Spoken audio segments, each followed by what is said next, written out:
streaming, and the rocket's red glare, the bombs bursting in air, gave proof through the night that our flag was still there. Oh, say does that star-spangled banner yet wave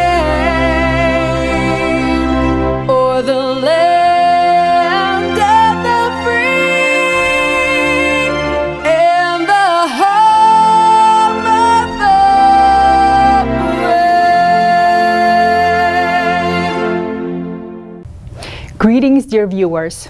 We are happy to welcome you at the online conference, Global Crisis, U.S.A. Our ancestors founded a free country for us so that we could live a decent and happy life. And they succeeded. It is prosperous, free, just, united, and most beautiful. A dream country for all freedom-loving people. We are all different. But since the day it was founded, our hearts have been united by one spirit, one constitution, one flag. And it is our America, the land of the free and the home of the brave. It raised us. And its vast expanses we've been learning, working, loving, and developing together. How is it that in one day we began to live worse than the countries we used to send financial aid to? Gasoline, electricity, and food prices skyrocketed. Record inflation is devaluing our salaries and eating away at our savings. How many of our citizens with good jobs and salaries are living in their cars simply because they can no longer afford to pay the increased rent on their homes? How is it that today we are forced to stand in line for chowder, that we are restricted from using electricity, that we cannot fill our car, that we have no drinking water? We are afraid of war, afraid of our own neighbors, afraid to let our children go to school, because even there it is no longer safe. Do you even remember what the American dream is about? This is the reality of America today. It is our reality. We have created it with our own hands. But the worst part of this reality is the worsening of the climate crisis, which our society has no influence on at the moment. Thousands of Americans are already suffering because of the climate, and soon millions of our citizens will be suffering. It is unbearable and scary to continue living like this. How can we save America? How can we save us all? Today, we will bring up topics that concern each American, and most importantly, we will give a solution that will be beneficial to every single person. It is the way out of all these crises that has brought us all together today at this momentous conference. It is time to show what Americans can do when we are all united. So let's get started.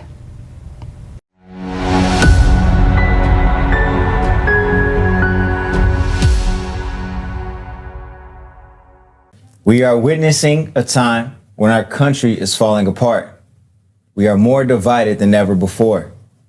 Our economy is showing alarming signs. The character traits that Americans are so proud of, such as respect, mutual help, and humaneness, are becoming few and far in between.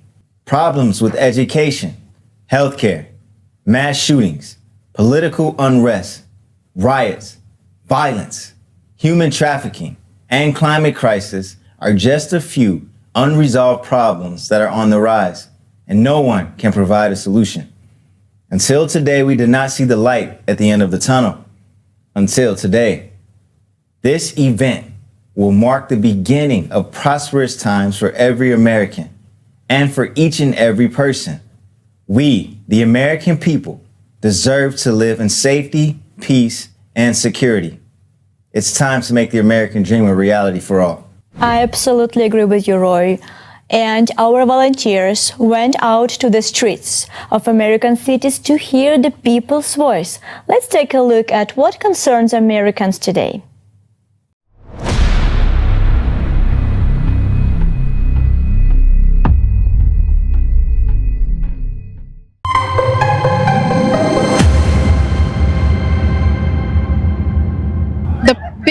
problem I see in society right now, living in the United States, is people value things over people. The concerns that I have for the United States is the division that we have amongst each other. I'm from Texas, so the shooting last week, it's terrifying. I don't have any kids of my own because I'm scared to bring a kid into this world. I don't want to, send them to school and be worried they're not going to come back. When I have grandchildren, and I don't want them to be scared going to school. I think the biggest crisis is I feel, people fight too much over religion and race. Hate and racism. Racism is like an American tradition. I would like, I should say I would like to live the way I want to live. But truthfully, do I think it'll get like that? No, I don't. I don't think it'll get like that due to just the color of my skin.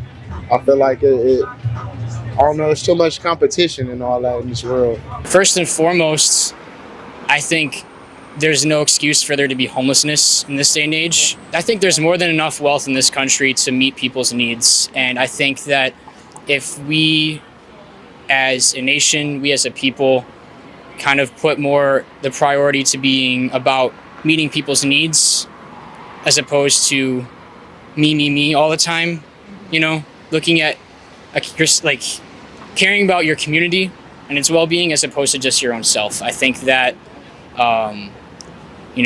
homelessness could be ended, and I think wealth inequality could be a lot better than what it is right now. I didn't expect to see people on the street, homeless people.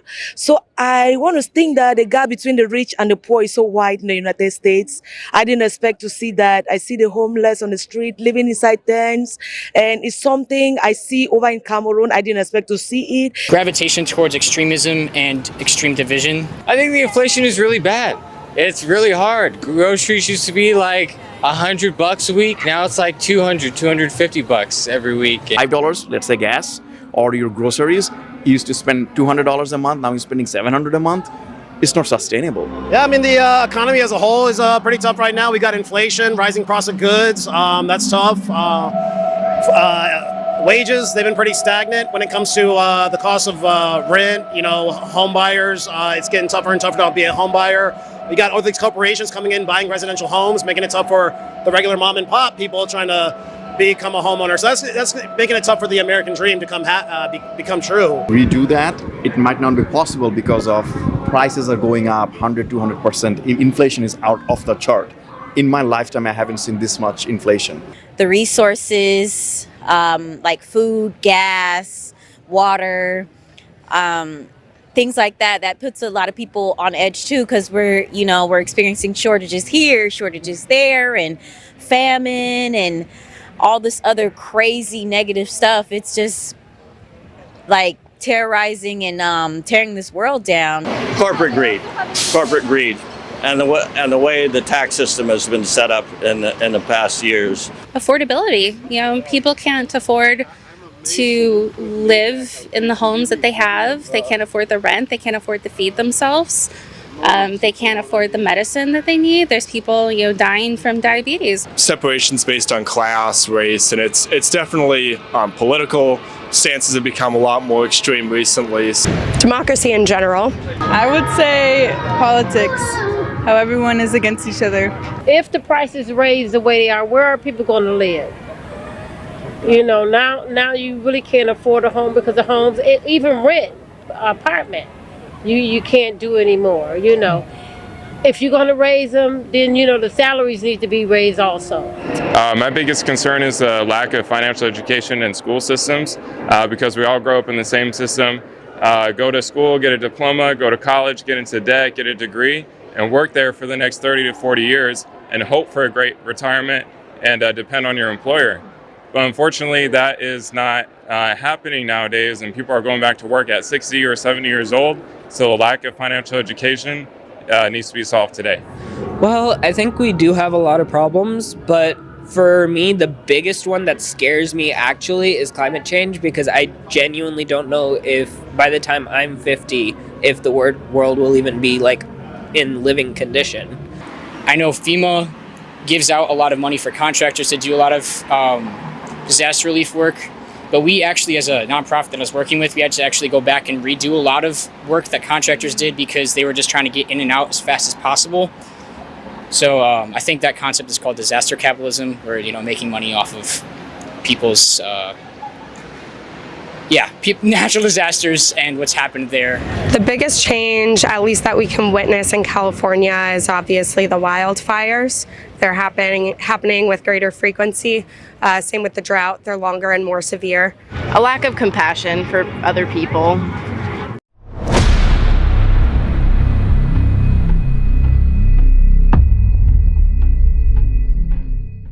You know that things are bad. It is no longer a secret to anyone. You see how many issues there are. Today, we are going to look into the root cause of each one of them. And we'll talk about the solutions, how to fix all of this mess that we got ourselves into. To begin with, let's take a look at the economic crisis in the United States.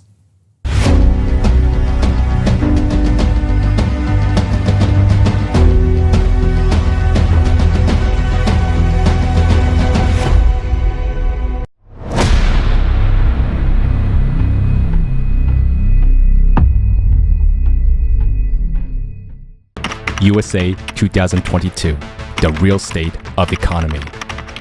By early 2022, Americans lost $500 billion of personal wealth.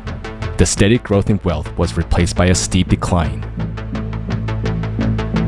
Poverty rate. According to Business Insider, in March 2022, the number of children living in poverty was over 17%. In just 3 months, from the end of 2021, the number of poor children increased by almost 3.5 million. 1 in 6 children live in families with incomes below the official poverty line. The children poverty rate in the United States remains one of the highest among developed countries. Since the beginning of 2022, the poverty rate has increased from 10% in January to 14.5% in July. Poverty rate in U.S. is much higher and more extreme than in many other countries. This problem is partially being solved by the government. Experts estimate that on average, 59 million Americans receive social benefits each month. That is equivalent to 19% of the U.S. population. If it weren't for social benefits and government support, there would be many more poor people in the United States. Inflation. The U.S. is currently experiencing the highest rate of inflation in the last 40 years. This is a huge blow to the family budgets. We see the ever higher prices for everything from meat and potatoes to housing and gasoline. The cost of the basic basket of goods and services has increased by 11.5%. In July 2022, food inflation in the U.S. reached its highest level since May 1979. This year, food prices are rising every month. Fruits and vegetables cost 8% more. Staples such as bread and cereal have jumped 14%, and butter and margarine are up a whopping 26%. Walmart says that shoppers are swapping lunch meat for beans in the latest sign that inflation is roiling low-income households. Wage growth has not been keeping pace with inflation. With the money we have today, we can buy less and less. Rent growth. Rents continue to rise at the fastest pace in decades, making housing costlier than ever for many Americans. People with the low wages suffer the most from this trend. In 2022, the situation worsened. According to Rents.com monthly report, the median price for renting a one-bedroom apartment in August 2022 was $1,769, and for a two-bedroom apartment, it was $2,105. This is 38% more than a year ago. Now, fewer people can afford to rent an apartment. The situation is aggravated by the fact that rents have moved up in parallel with rising home prices. The median home sales price rose nearly 17% last year to a record $346,900, according to the National Association of Realtors. Rising housing costs, combined with persistent inflation for basic necessities such as gas and food, left more Americans newly homeless and millions more fearing they soon lose their homes. We are in a very precarious moment where the cost of living is going up so quickly through the price of gas and food and rent that more people can't afford a place to live anymore. All these factors contribute to exacerbating problem of homelessness. Exacerbating problem of homelessness. Homelessness in America is a sign of a deep crisis. Today, shelters across the U.S. are reporting a great increase in the number of people seeking help. The waiting lists have doubled and tripled during the last months. Now, homeless people are living in temporary shelters or staying overnight in places not meant for living. A lot of people are living in tent camps, which are appearing in parks and other public places. In January 2020, there were more than 580,000 people in America experiencing homelessness, according to National Alliance to End Homelessness. The number of people without shelter has increased by 30% since 2015, decimating all efforts taken to improve the situation. Mortgages and debts are on the rise. Inflation, rising prices, a difficult situation are pushing Americans to take out more and more loans. In 2021, consumer credit debt in the US reached almost $15 trillion. That's about $93,000 per citizen. Loans for ordinary Americans are rising. Fighting inflation makes them even more expensive. To fight inflation, the Federal Reserve began to raise interest rates significantly. This slows down the economy, discourages business expansion, and increases the cost of consumer and mortgage loans. If these measures continue, they could lead to job losses, which would automatically lead to the problem of unemployment.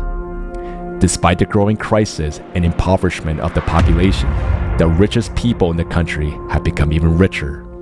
According to real-time inequality, the wealth accumulation rate of the wealthiest people in the US has increased over the years of the pandemic.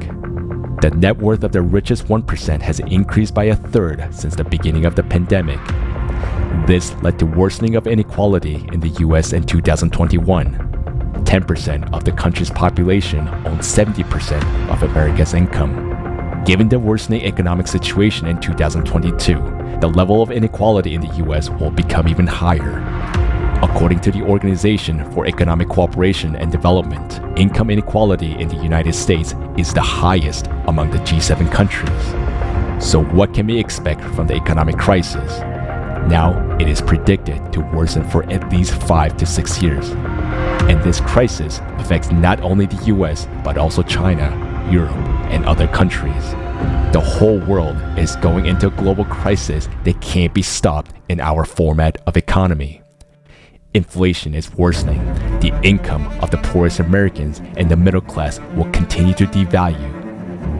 A policy of controlling inflation will bring more and more businesses and industries to a shutdown. This will lead to unemployment and even greater drop in income. In a situation when a lot of Americans are in debt along with rising rent and housing prices, more and more ordinary people will find themselves on the street without a livelihood, without access to health care, and without opportunity for education for their children. This crisis will exacerbate inequality in the US and around the world. The wealthiest will continue to build up their income and capital, while the poor will become even poorer. Now the crisis is being keenly felt by the lower classes, but very soon it will affect the middle class as well. Now, it depends on the action of everyone whether the US economy will be able to survive this global economic crisis. Our only chance is to implement the model of the creative society and change the principles of the modern economy so that it benefits all people.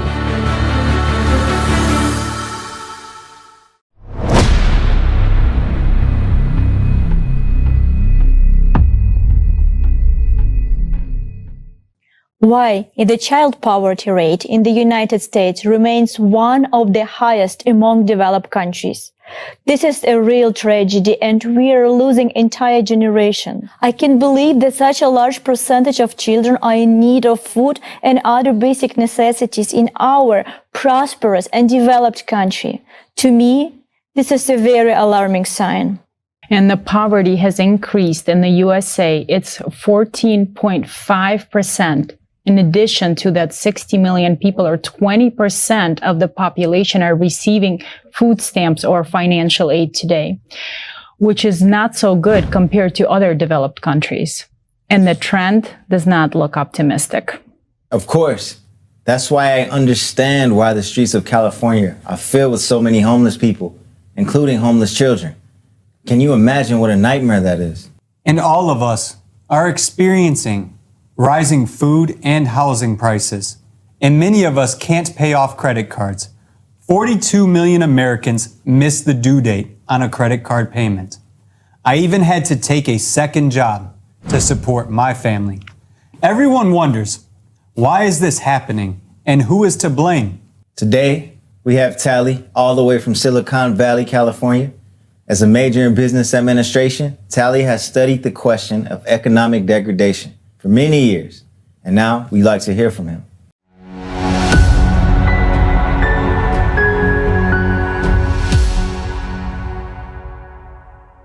We, ordinary Americans, are trapped in debt, rising inflation, rising interest rates, and ever higher prices for food and real estate.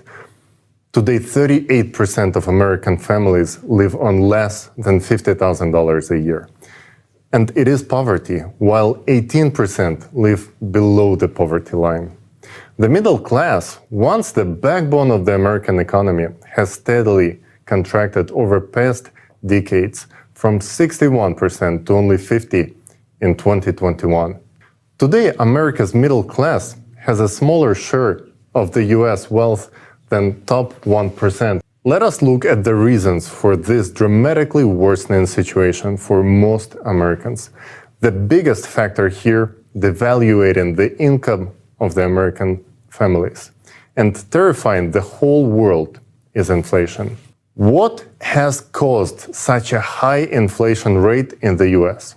Well, the number one factor is the growth in the amount of money being printed, which outpaces the supplies of goods and services. When the world faced COVID-19 pandemic in 2020, the US economy started to fall into a crisis. Government decided to support the households and businesses during this period and allocated $5 trillion for this purpose. And this amount was simply printed by Federal Reserve System in year 2020. It equals to 20% of the whole US GDP, which was the key trigger for the inflation. The second factor was the rise in the production cost due to breakdown of the logistics in the whole world. This has led to higher prices for the most goods and services. So disruption of the supply chain due to closure of airports and borders, as well as restricted transportation, has increased the cost of many goods. And the third factor that contributed to the inflation was the model of the modern economic system. The world economy is rapidly growing and becoming globalized, so the interconnections between different countries are becoming more and more complex. The market model that once was accepted by our world is no longer doing its job and creating growing number of problems for everyone, nations, businesses, and all of us. The Great Depression showed that market economy does not do its job in pure form. For a while, with help of government regulations, this model was somewhat managing social problems and financial crisis. But then came the different era, globalization. All countries are now dependent on each other, and turbulence in one country affects the whole world.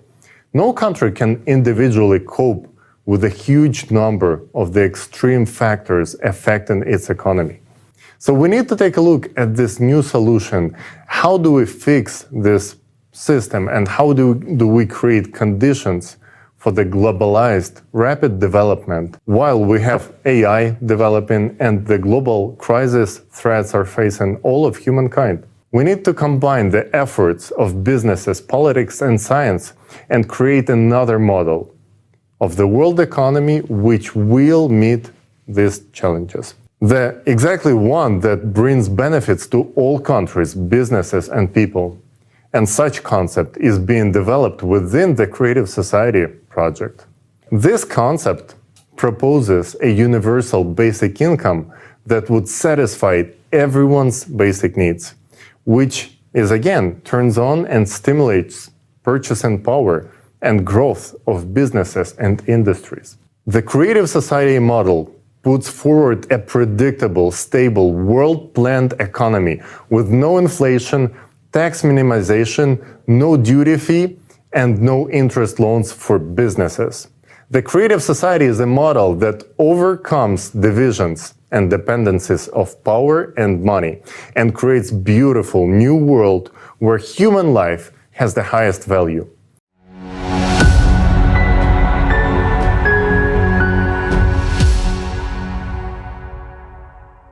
Dear friends, please share the information about the Creative Society with every single person you know.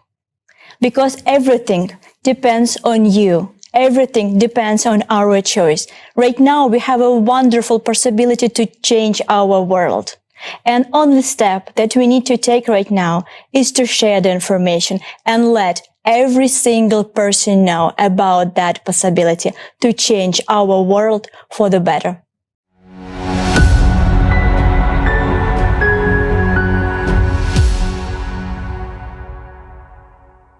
Facts that we just heard are quite disturbing. Can we see that first graph? Income inequality is devastating. Middle class is shrinking faster than ever before. Society is polarized, and you can see how the wealth of the general population has been decreasing for decades. But look at the way it plunged since 2020. If that's not the beginning of a crisis, then I don't know what is. How do they plan to solve the problem of this huge debt bubble? There are really no economic or even mathematical models that can solve the debt problem. It is tens of trillions of dollars that states owe to each other and hundreds in generalized debt. Historically, this kind of crisis always led to a war, and the winner was setting the rules to benefit themselves. And it makes no sense to repeat the same thing. Again, we have to start from scratch before it is all too late. All debts have to be reset. U.S. will benefit from it the most, as the debt of our nation is the biggest in the world.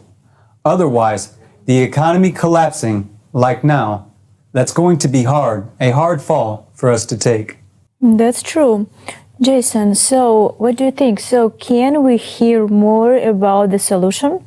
How do we transition to an economy which is interest and debt-free, a thriving economy that serves people? Maybe Kelly can answer this question? Yeah, thank you, of course. Well, first of all, the economy has to have a goal. Without the goal, it's just like, we're not going to do it.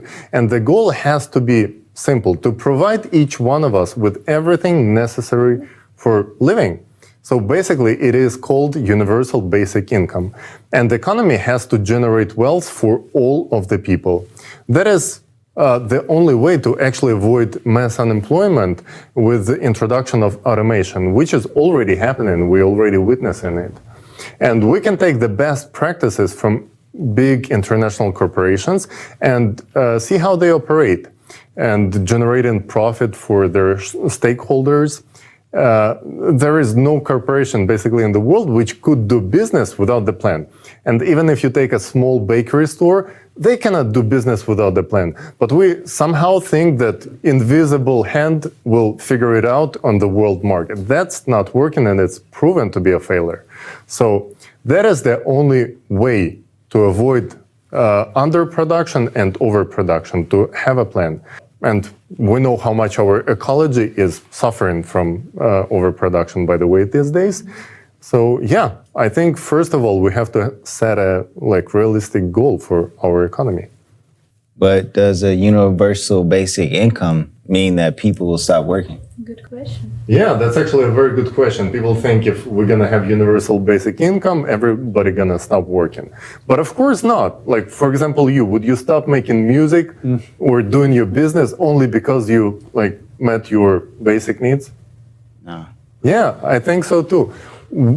nobody would stop doing what they love just because they covered basic needs. And this is just ridiculous to even think so. People always want to do better, and better than just basic level, right? And social status is also important. So people tend to, aspire to do better. And the ability to do business and work, it is also very important. And it also has to be everyone's right, just as it is today. But we have to make the system work right for the benefit of people. Today, because of the debt slavery and fears of losing jobs and constant crisis, people are so stressed out that it is basically a constant stress, just constant basis, that many people just simply cannot handle it. And the system itself is driving people crazy. This is one of the major reasons why we have so many problems with mental health in the society, and simply we cannot call our society a healthy society. Agree. Thank you, Tali. And the economic decline also brings a lot of stress and instability into our society. And another topic that I wanted to bring up that's very close to me is mass shootings. And today, this is a huge, huge concern, not only for people, but for parents, for citizens, for all Americans, because that is one of the main topics that talked about today. And unfortunately, today we also see that the solutions that are being provided are not going to solve anything. Whether we take the guns away or whether we keep the guns, we still need to have another solution. So we would like to hear more about this topic, and maybe we can watch a video to see what can we do as a society to keep our kids safe.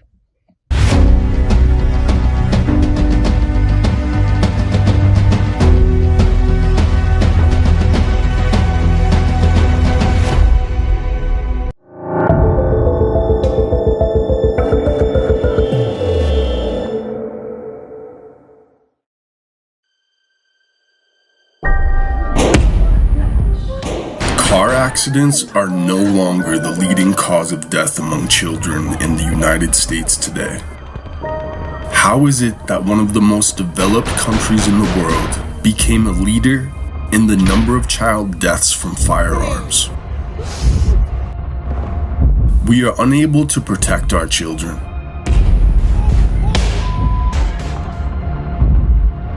From 2019 to 2020 alone, the number of such deaths increased by 33%. This number keeps rising.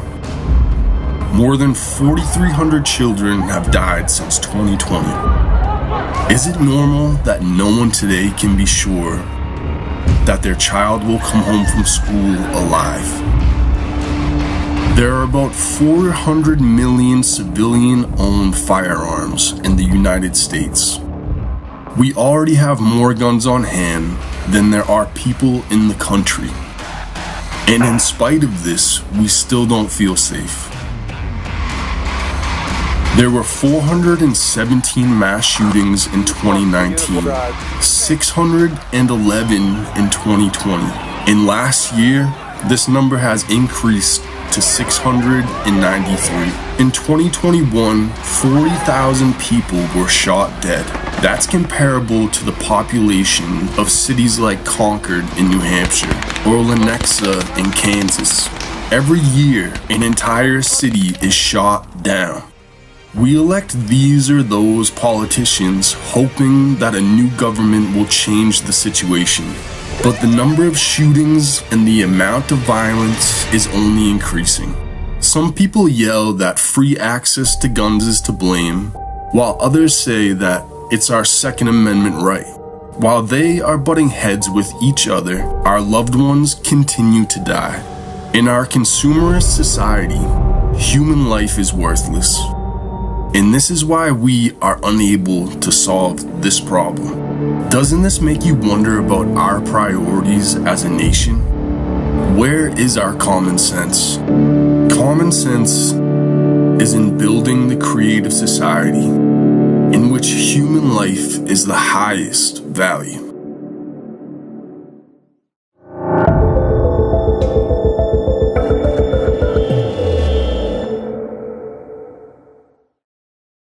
every time I watch the news that more and more include reports on the mass shootings in schools, my heart aches. My heart aches for those parents. My heart aches for, our society. I cannot imagine what the victims' families are going through.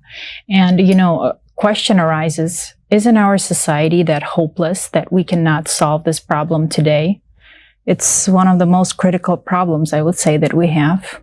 Well, before Jason answers that, the truth is, many people refuse to even think about this problem because they see no way out of the crisis, But the solutions that are being offered, this virus of aggression is too deep, I feel like, in the bones of the people, Yeah.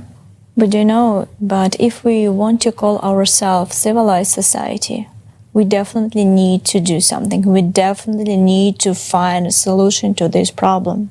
And let's hear today the opinion of a retired veteran and the father of two, Jason Bell. As a veteran, one becomes acquainted with violence and develops the ability to operate in that violence.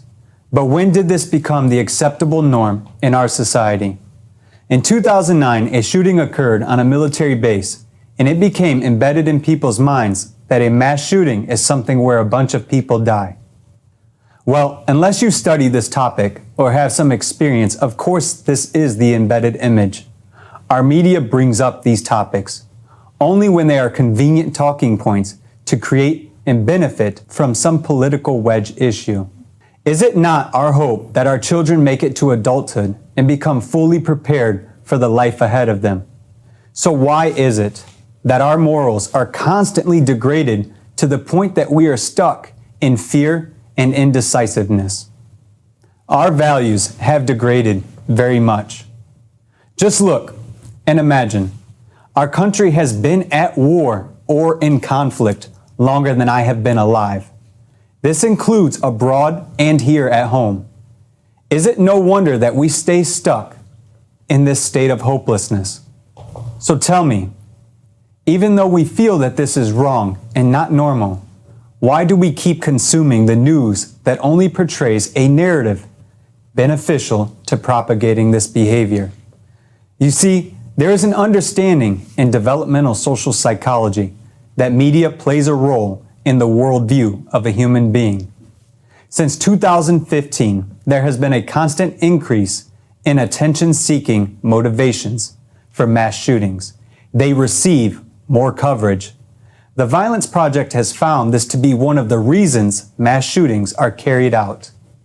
Analysis of the amount of mass shootings has revealed it to be 314 this year alone. This year isn't over. I am sure that you value your life and your loved ones' lives as well. So why is any loss of life acceptable at all in a society that prides itself on protecting its tribe? Let us now look at the common solutions argued in the media and used to divide us at the dinner table. Reactionary measures are the most commonly used solution. As we train our children to hide under the school desk, an active shooter knows the same information. Our actions are similar to instructing murderers where and how to commit their crimes in order to gain more attention. Now take away the guns. This is what many find themselves going to. That's not the answer either, because at least for us, this is one of the reasons this country exists. That is our ability to answer any perceived authority that infringes upon our liberties. Okay, so what is the solution? Think about this as we move forward. The United States is a collection of unique individuals who make up states. We are known to pride ourselves on caring deeply and heavily for those we love. We pride ourselves on working tirelessly and without complaint for our children. So, they too can enjoy the American dream. Well, if this is the case, let's look at the solution then. The Creative Society format, the 8 pillars, allow for the restoration of our moral values and give us the means to use governance, that is self-governance, and technological advancement to protect all human life. But we can't seriously answer this without being sure that we value human life, as is stated in the first pillar. Human life cannot and should not be a business. Matter of fact, pull out a quarter from your pocket or from your change jar. Are you ready? On your quarter dollar, we have e pluribus unum, and that is out of many, one. Let us return to this idea through the Creative Society format. Out of many, one. Great. Thank you so much, Jason, for bringing this out. Thank you so much for this information. It's very, very thought-provoking. And we understand that the situation with the mass shooting in America is a disaster. And it's taking away numerous lives each year, and it only gets worse and worse. But even more lives are being taken by climate disasters now. And if with the mass shooting we still can come to our senses as a society and stop it, in the case with the climate, we have an enemy that is ruthless and takes no hostages. There is nothing we can do in the current format to prevent even more devastating losses in upcoming years. Just to show you how much of a problem this is, we have a video prepared with statistics and the latest facts on extreme climatic events. Let's watch it together.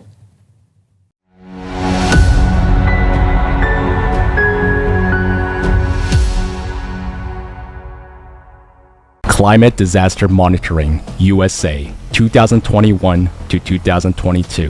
Tornadoes. Kentucky, Louisiana, Texas, South and Mid-Atlantic Eastern U.S., Iowa, Texas, Georgia, Kansas, Central U.S., Texas, Iowa, Michigan, Ohio, West Virginia. Let's go.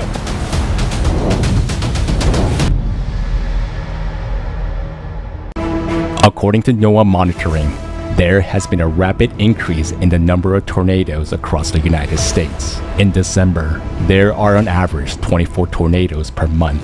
But in 2021, December set an all-time record, 232 tornadoes. That's almost 10 times more than the norm. As early as March 2022, a new record was broken. On March 5th, a series of devastating tornadoes struck Iowa with abnormally high strength and the longest path of any known tornadoes at this time of the year. And already in April, a single series of tornadoes caused more than $1 billion in damage alone. This chart shows that the path of tornadoes across the land is getting longer and wider. In the near future, given such progression, the most powerful tornadoes will occur year-round, even in those areas of US where they have never happened before. Storms and hurricanes. Hurricane Ida. Central US, Southern California, South and Mid-Atlantic Eastern US, Midwest, Northeast US, Montana, Minnesota, South Dakota. According to the study, the number of powerful hurricanes has increased by 30%. Hurricane Ida intensified abnormally fast and jumped from Category 2 to a Category 4 in about 24 hours. If earlier hurricanes used to weaken after reaching the mainland, Ida maintained its strength and affected 22 states. Ida became one of the most expensive hurricanes in US history, with at least $75 billion in damage. The number of convective storms that have caused more than $1 billion in damage is growing at an unprecedented rate. Between 2000 and 2010, 34 such storms occurred, and in the next 11 years, there were already 93. Abnormal heat and drought. California, Texas, Oregon, Nevada, Utah, New Mexico, Arizona, Connecticut, Massachusetts, Oklahoma, Nebraska, Kansas. According to the U.S. Environmental Protection Agency, extreme heat waves across the country have become longer and more intense. In the United States, extreme heat is the leading cause of death from natural disasters among our citizens. Every year, the temperature anomalies increase. Today, 66% of our country suffers from drought. Moreover, 27% are the most dangerous types of drought. Since 2000, their area has grown more than fivefold.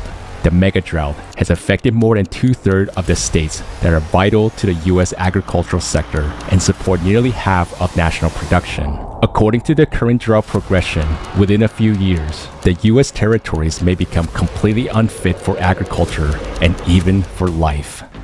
Abnormal rains and flash floods. Washington, Alaska, Yellowstone National Park, Montana, Virginia, Missouri, Kentucky, Death Valley National Park, California, Nevada, Texas, Mississippi.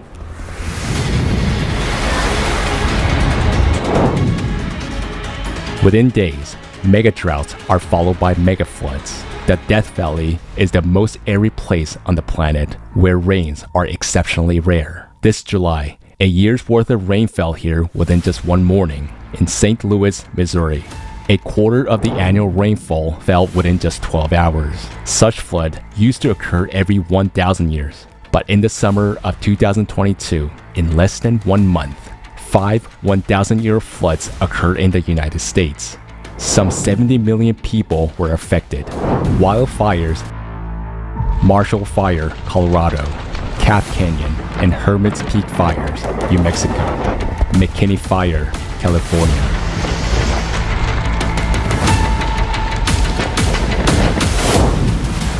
This year alone, wildfires in the U.S. have already burned 160% more land than the 10-year average. As of August 30th, the damaged area was more than 7 million acres, the equivalent to the area of the state of Massachusetts. Almost half of all the area affected by fires is in Alaska. The northernmost state is experiencing the largest wildfire season in its history. Wildfires in the U.S. have become not a seasonal threat, but a year-round danger. Only 50 years ago, there was no such thing as megafires, while in 2021, there were 13 megafires recorded, and dozens more almost reached this area. The Marshall Fire in Colorado broke out in late December.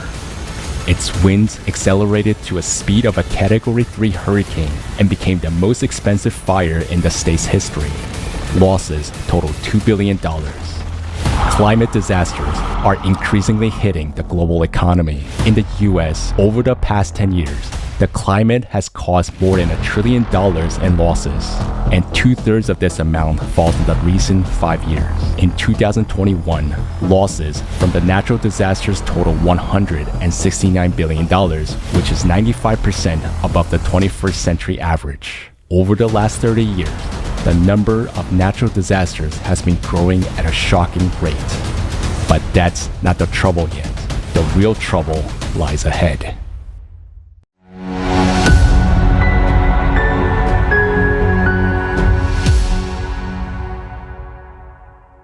Wow, that footage is shocking, and we are in huge trouble. I had no idea that so many disasters have occurred in the United States in that short period of time. This really proves that we have a problem with the climate, and it's a much bigger problem than any of us imagine.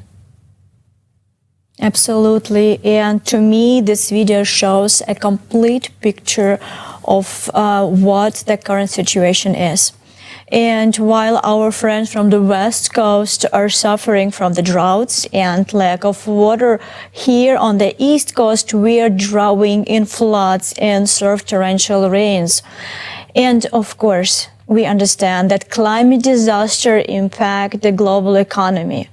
In the U.S., over the past 10 years, the climate has caused more than $1 trillion in losses.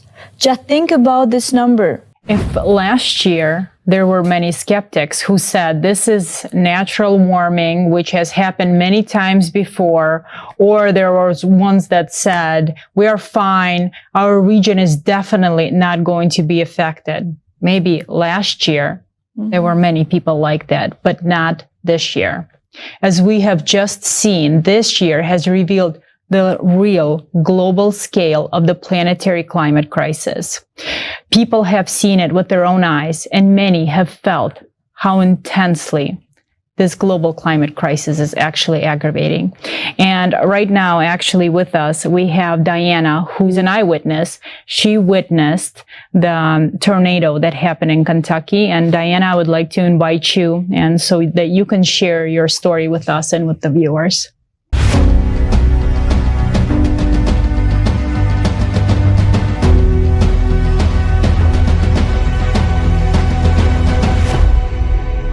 Thank you so much for having me, everyone. It's a pleasure to be here.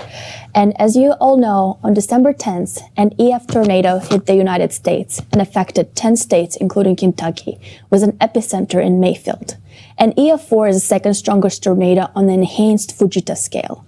It was the most destructive tornado in Kentucky history, and we were completely unprepared for it. As a Kentucky resident, I was heartbroken when I heard about the tornado in Mayfield. The sirens went off at 4 a.m. on December 10th. Even 300 miles away from the epicenter in Lexington, it was very frightening. When I visited Bremen, Kentucky, they lost 10 people within their town. For a town this small, losing 10 people is a huge loss. The whole town was locked down by the National Guard, and only volunteers or local residents were allowed to enter. Overall, 77 Kentuckians were killed in this disaster. Even today, there are multiple people that are still missing, and a state of emergency was declared. Along with 10,000 Federal Emergency Management Agency claimed they were made. Also, 10,000 people have lost everything, and in some cases, people lost their loved ones. Some of them lost their parents, some of them lost their children, and people were completely unprepared for this type of a catastrophe. I have seen people's pain, and it's terrifying. It's hard to go through a loss of everything, along with losing your loved ones in a consumer society. People who went through the Kentucky tornado received psychiatric support at Bremen, Kentucky. After the tornado, an enormous number of volunteers showed up to start cleaning and helping people. The damage that the tornado caused is hard to quantify and express, as so many human lives were lost. But this was not the end of the disasters for Kentucky. Even as 7 months later, people were still trying to get their lives back to normal. Kentuckians experienced the worst flooding they've ever seen, and another state of emergency was declared on July 27, 2022, resulting in death of 40 human lives. Many of the roads were so flooded that even today, people who live in eastern Kentucky can only get their baby formulas delivered by horses. Can you imagine starting your life from scratch as a climate survivor? To lose everything, or even loved ones? Now we see that climate disasters are gaining momentum around the world. Already millions of people are experiencing this terror from the elements, and this disaster has already come to our home, the United States. Yes, we have a lot of problems in our country right now, but we're a strong nation. Having been to the scene of a tragedy in Kentucky, I saw with my own eyes how ordinary people unselfishly help each other. Volunteers from other states brought food and first aid supplies and took the initiative to rebuild homes. It shows our people's enormous potential in humanity when we unite around one common goal. And to ensure that this terrible tragedy that happened in Kentucky is not going to be repeated anywhere else, not in the United States or anywhere else on the planet, we need to unite our potential and build the creative society. Don't you think we can do this, America? Let's become the golden standard for the world to follow. Let's build a creative society where human life is the highest value. Yes, Diana, you are right. Indeed, the situation. Thank you. Thank you for sharing that heartfelt story. It's devastating to hear that so many lives have been lost. You're right. The situation in society is definitely complicated. Many are already voicing that we are not the United States of America, but the divided states of America. But we must remember what has been making our country great through all these years. It's the people. We are America, right? Yeah. Our strength is in unity. Our uniqueness is in diversity.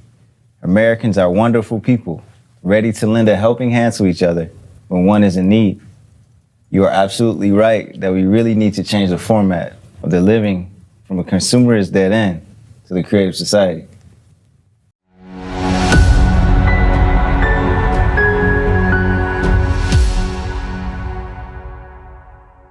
My friends, loved ones, and colleagues, and my fellow Americans. Share this conference with everyone you know. Watch it discuss it at the dinner table, and importantly, share it on your social media platforms. Because if we don't talk about it, then how can we make a change?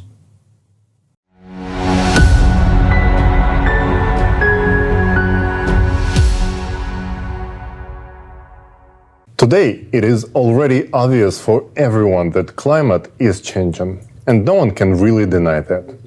Although we are being told that this change is human-made and is caused by anthropogenic CO2 emissions. But is that really the case? Can humans affect the climate that much?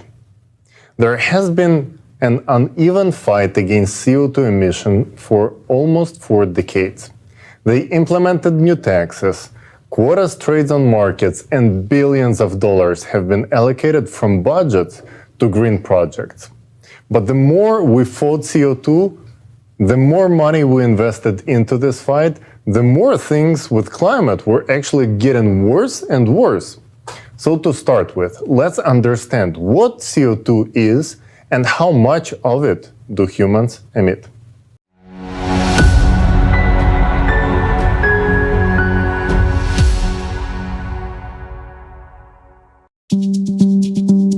The climate is changing rapidly. Today, we're told that our greatest enemy is anthropogenic CO2. To fight CO2, they tell us to shut down plants and factories, stop heating our homes and filling our cars with gasoline, stop eating meat, and stop showering. We're also told that we should breathe less, stop having children, and generally reduce the human population on the planet. And of course, we should pay more taxes as much as possible. This unequal battle with CO2 has been going on for over 40 years already. But so far, these measures have not been successful. On the contrary, from one climate conference to another, the level of CO2 in the atmosphere only continues to grow, completely ignoring all international rights and norms, as if we're paying for it to grow. Do you even know how much CO2 is actually in the atmosphere? Carbon dioxide is a trace constituent that is critically low in the atmosphere. According to the official data, the level of CO2 is 400 ppm. What does this mean? ppm means parts per million. In other words, there are 4 molecules of CO2 for every 10,000 molecules of air in the atmosphere. But we're told that these molecules trap heat coming from the Earth and warm the atmosphere. But how can 4 molecules trap heat for 10,000 other molecules in the atmosphere? How can such tiny concentration have any effect on the climate at all? Even a school student would understand that they can't. Yes, CO2 is increasing, and no one is denying that. It is known that CO2 has increased from 315 ppm to 400 ppm over the last century, which may seem like a huge increase. But in reality, this increase of atmospheric CO2 is merely 0.008% in terms of the entire atmosphere, or the addition of only 1 molecule per 10,000 other molecules in the atmosphere. Hold on a second though. It's not just humans that add CO2 to the atmosphere. There are also natural sources such as oceans, volcanoes, trees, and marshes. How much CO2 does humanity produce then? Just imagine, the whole world is being taxed for emitting only 1.3% of all CO2 in the atmosphere. How can one make sure of that? You can take the official data on anthropogenic CO2 emissions in all countries, add them up, and compare it with the CO2 content in the atmosphere. Now, the moment of truth. In 2020, over 33,000 megatons of CO2 were emitted in total in all countries, while the atmosphere contains 2.5 million megatons of CO2. That means, in reality, 98.7% of CO2 is added to the atmosphere by natural sources. Even if we stopped all the factories and plants in the world, and even if we stopped breathing, it would result in a CO2 reduction of less than 1 ppm out of 400 ppm by 2050. Meanwhile, disasters are already destroying lives and entire countries for completely different reasons. CO2, let alone humans, has no effect on warming whatsoever. If you look at the data over the past 160 years, you will see that despite all the efforts of humankind to emit more CO2, this gas could not decide whether to heat the atmosphere or to cool it. Similarly, before the industrial age, the planet heated and cooled on its own without any help from humankind. Curiously enough, during the 2020 pandemic, humankind significantly reduced its CO2 emissions. The entire world was under quarantine, plants and factories were shut down, and the air in the cities was cleared of exhaust fumes. However, the concentration of CO2 in the atmosphere continued to grow regardless of the quarantine. And this is understandable. After all, humankind adds only 1 molecule per million of other molecules in the atmosphere. The main orchestrator of atmospheric CO2 is the ocean, since about 95% of the Earth's carbon dioxide is dissolved in its waters. When the ocean cools down, it absorbs gases better, and the concentration of CO2 in the atmosphere decreases. Conversely, heat from the warming oceans is transferred to the air, and only after 11 to 12 months, there is an increase in CO2 in the atmosphere. In other words, the increase in carbon dioxide is a consequence of a heating, not its cause.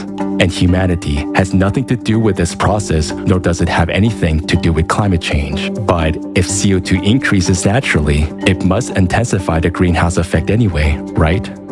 That is absolutely not the case. The most important greenhouse gas is water vapor, whose content in the atmosphere is 50 to 100 times more than all the CO2, and is water vapor that creates up to 95% of the greenhouse effect. There is no point in discussing man-made contribution to the greenhouse effect, as it is less than 0.117%. But perhaps most surprisingly, according to experiments and theoretical calculations, the growth of CO2 in the atmosphere has a cooling effect. Scientists did a field experiment where they built greenhouses and pumped carbon dioxide into them. And this experiment showed that increasing concentration of CO2 only slows down the heating of the atmosphere. You can conduct such experiment yourself using the materials at hand. You can watch a video of such an experiment using the QR code on the screen. Now, we know that atmospheric CO2 concentrations is so tiny that not only does it not heat up the atmosphere, but on the contrary, it cools it down. Anthropogenic CO2 emissions are negligible and are not able to affect the climate in any way.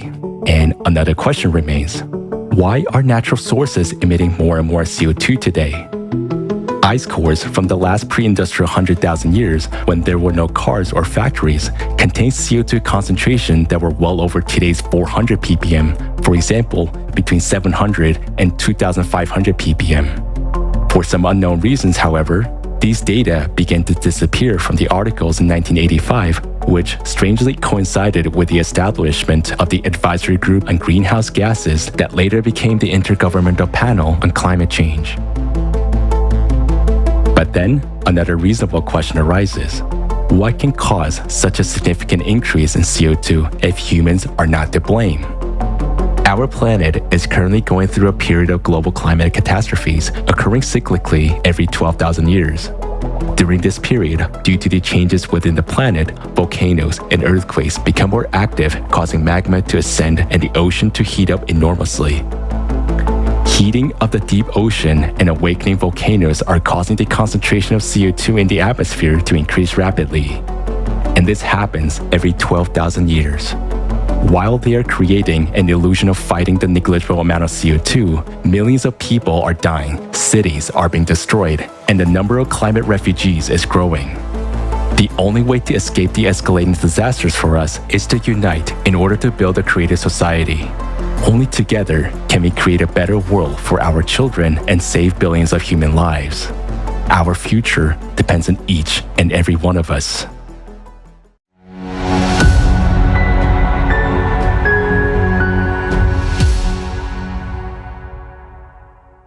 This actually might be quite shocking to many, the fact that CO2 is rising because of the ocean water getting warmer. Many million years ago, the CO2 level was as high as 7,000 ppm, and now it is only 400 ppm. So where did the difference go? It's all stored in the ocean waters. And ocean is the primary storage of CO2. And the way it works is like this. When ocean gets cooler, it absorbs CO2. And then when ocean waters get warm, they start releasing CO2 back into the atmosphere. So believers of anthropogenic theory try to convince us that the ocean warming up because of the human emissions of CO2, when in fact it is the complete opposite. You'll find out the true cause of warming up of the ocean waters just in a few minutes. Oh, I like the suspense. Yes, it is indeed. Isn't it interesting that during the pandemic, when the industry slowed down, CO2 should have stopped rising, but it continued to grow? However, it is not surprising at all, since humans only emit a little over 1% of CO2 emissions into the atmosphere, and the rest comes from the ocean. And it is also worth noting that swamps and trees have recently started doing the same. Normally, they should be absorbing more carbon dioxide than they produce, but now, something strange is happening. They have become net producers of CO2. And also, from the video we watched at the beginning, we saw that the record-breaking wild megafires became a year-round active threat. There are more and more of them, which also significantly contributes to CO2 levels going up. Yes, so even if we stop all factories as planned by 2050, we will reduce CO2 levels by only 1 ppm, that's 1 particle per million. That is absurd, just like building plants that capture CO2 out of the atmosphere. That's very CO2 that is emitted by the ocean. And many of these plants have already been built using governmental grants, hundreds of millions of dollars. And according to the estimations, they were supposed to capture 4,900 million tons of CO2 every year. But they only captured 0.2% of that amount. While at the same time, they successfully captured 100% of the budget money wasted on them. This would be funny if it wasn't my money, taxpayers' money. But when I pay taxes, I expect those to be spent in a better way to improve our lives. But 0.2%? This is ridiculous. I hope it is obvious now to all sensible people that all these programs aimed at fighting CO2 have nothing to do with impact on climate. Let's take a look at the real causes of climate change.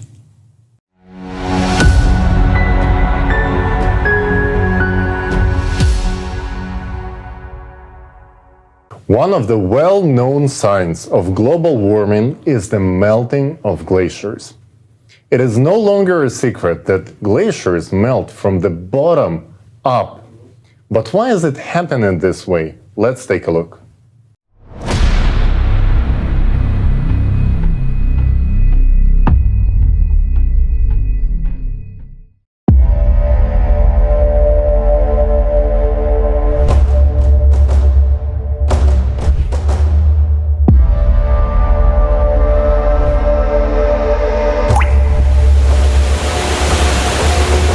Everyone has already heard that glaciers are melting catastrophically fast. But have you heard about how exactly they are melting? 90% of all glaciers on the planet are located in Antarctica, where they are disappearing the fastest. What is striking is that this is taking place solely in the western part of Antarctica, whereas in the east, record-breaking cold temperatures are being recorded. A logical question arises: why is Antarctica melting only on one side? And the answer is quite simple. West Antarctica has a totally different geology. It consists of thin blocks of the Earth's crust that are separated from each other by large tectonic faults, rift zones. And in these zones, greater amounts of heat are released. For example, scientists from Germany and the British Antarctic Survey mapped the geothermal heat flow in West Antarctica using data from aeromagnetic observations beneath the Thwaites Glacier. They discovered an area where a huge amount of heat comes from the Earth's bowels. According to scientists, this is due to the fact that the glacier lies in a tectonic trench where the Earth's crust is much thinner. West Antarctica is one of the largest volcanic regions on Earth. There are more than 140 volcanoes sleeping under the ice, and they are now much more active than the scientific community previously believed. A team of researchers from the University of Rhode Island discovered a new factor in the rapid melting of the Pine Island Glacier in Antarctica. It's an earlier unidentified active volcano buried deep beneath the ice. Evidence of volcanism was indicated by high concentrations of the helium isotope, which comes exclusively from the Earth's mantle. According to Professor Karen Haywood, geothermal heat from the West Antarctic Rift warms the ocean water. This in turn leads to the acceleration of ice sheet melting. Thus, it is the geothermal heat from volcanoes that is contributing to the rapid melting of the Antarctic ice sheet, not global warming at all. But why are there so many volcanoes under the ice of Antarctica? NASA experts have found out the reason based on data from NASA's ICESat and IceBridge satellites. They have concluded that under the surface of West Antarctica, there is a large mantle plume that is a flow of red-hot magma which rises and expands beneath the Earth's crust. According to the scientists' calculations, this area is warming with almost the same intensity as the Yellowstone supervolcano. The heat flux measures 150 milliwatts per square meter, reaching 180 in the rift areas. This is about 3 times as much heat as the adjacent rock layers receive. Thus, all indications are that glaciers in Antarctica are melting, not at all due to anthropogenic factors, but due to the volcanic heat. At the same time, the temperature of the Earth's crust is rising and parts of the territory are elevating abnormally. Why does the scientific community ignore the connection between all these phenomena? Equally intense ice melting is also taking place on another part of the planet, in Greenland. Research conducted in October 2020 showed that Greenland's ice is now melting faster than ever before in the past 12,000 years. In 2019 alone, Greenland's ice sheet lost the most ice in recorded history, 600 billion tons. It is also surprising that giant lakes appear under the surface of the glacier, which is actually 1.5 kilometers thick. As of today, we already know about 6 dozen subglacial lakes of Greenland. The temperature of the ice surrounding them is around minus 28 degrees Celsius. But these lakes do not freeze. Why? Several research groups of scientists joined in the effort to find an answer to this very question. They discovered the fact that under Greenland, just as under Antarctica, there is a mantle plume. Geothermal flows coming from its bowels cause formation of subglacial lakes and melting of glaciers. Using gravitational research, a team of American scientists led by Professor Ralph von Friese estimated the thickness of Greenland's crust. Active melting of glaciers has been observed in the northern part of the island, where the crust is thinner and an increased geothermal flow due to the rising mantle plume has been detected. Using seismic tomography data, scientists from an interdisciplinary team at the Schmidt Institute of Physics of the Earth saw that the flow of magma rises from the center of the core to the Earth's surface right beneath the central part of Greenland. This is where the largest number of subglacial lakes are located. The scientists have calculated the theoretical heat flux corresponding to this magma chamber and found that this heat is sufficient to warm the base of the glacier up to the melting point of the ice. These same results have been confirmed by similar studies using machine learning technology. That the world's 2 largest glacial regions, Antarctica and Greenland, are melting because of increased geothermal flows coming from the interior of the planet. But what is intensifying them? Mantle plumes have been beneath the glaciers for millions of years, but it is today that their magma rises closer to the Earth's surface and causes increased heating of the Earth's crust from the inside. This indicates that abnormal processes are starting to occur in the bowels of the Earth, in its very core.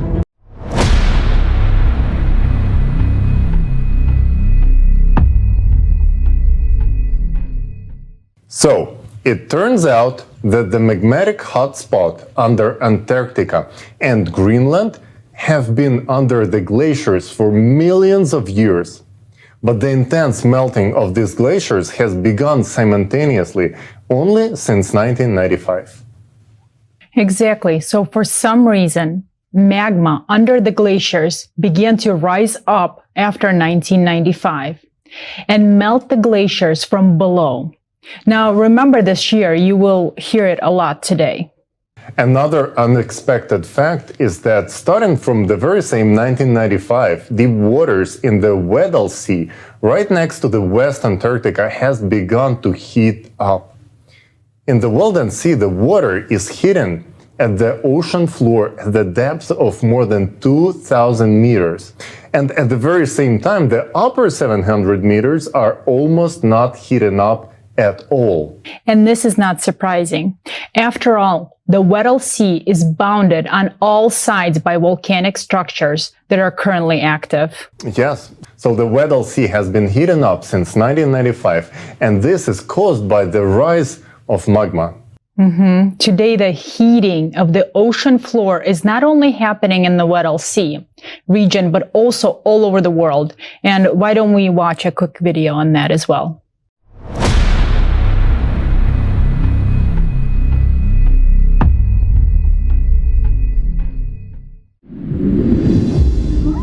The ocean is the source of life for the entire planet, and for us, humans. But it ceases to be the source of life. It is about to become the source of our death. Just think about it. Ocean warming has increased by 450% in just 30 years. According to scientific estimations, for the ocean to heat up at today's rate, it would take as much energy as would be released if 7 atomic bombs dropped on Hiroshima would explode every second for a year. The direst fact is that the ocean is heating not only on the surface, but also at depth. A team of U.S. researchers has found that the average depths of the ocean warmed 15 times faster over the past 60 years than they had been warming over the previous 10,000 years. And this progression is accelerating every year. At the moment, science has no explanation where this amount of heat comes from. The only theories being considered are that the oceans are warming from the sun and from human emissions of the greenhouse gas CO2. But they can only explain heating of the upper layers of the ocean to a depth of up to 200 meters, because sun rays do not penetrate deeper. The water can be maximally heated by the sun up to 700 meters as a result of agitation. How can we explain the numerous facts of warming of the deep ocean layers? Think about it. How much energy does it take to heat such a volume of water as the world's oceans? We already see examples of such anomalous heating everywhere, not only on the bottom, but also on the surface. At the end of 2013, a huge area of unusually warm ocean water, about 1/3 the size of the United States, formed in the Gulf of Alaska, and it began to spread. The water temperature in many places exceeded the norm by 5 to 6 degrees Celsius. National Geographic dubbed it the blob that cooked the Pacific. Nick Bond, state climatologist for Washington, named this phenomenon the blob. The appearance of such anomalies began to suddenly become more frequent. There is something common that unites the places of formation of all these blobs. These are geologically active regions with a young, thin crust, with active underwater volcanoes, cracks, and deep crustal fractures. These are places of the most active output of hot and fluid magma. The ocean is called the kitchen of weather. The warming of its waters already enhances catastrophic typhoons and hurricanes, which annually claim thousands of human lives. The unprecedented heating of the ocean suggests that the ocean is already exhausting its ability to contain the energy trying to escape from the bowels of the earth. And when magma reaches the denser and thicker rocks of the continental crust, which on average is 2 to 3 times thicker than the oceanic crust, then the processes of cascading eruptions of land volcanoes will begin, and it will be too late to stop this process or to seek salvation. We must do everything now so as not to regret later on that we didn't do enough to build the creative society.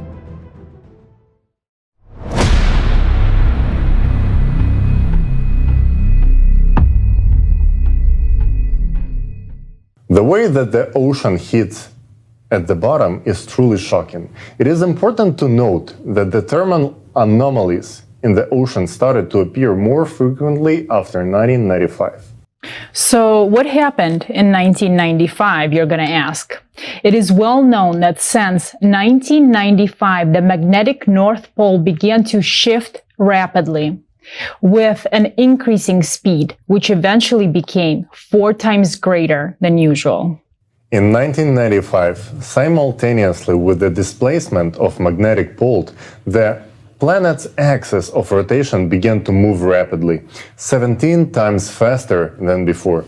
At the same time, there was registered one of the stages of unprecedented leap-like acceleration of the planet's rotation. You can see it on the graph of shortening of the day length. Yellow lines indicate how quickly the day begins to shorten, and the red arrow marks the stage in 1995. And judging by the trends, the speed of the planet's rotation will only keep accelerating. And all these changes are related to the changes in the rotation of the planet's core, because it is the core that generates that magnetic field and affects the rotation speed of the planet. Now, let's see what has been happening to the planet's core and what has happened after 1995.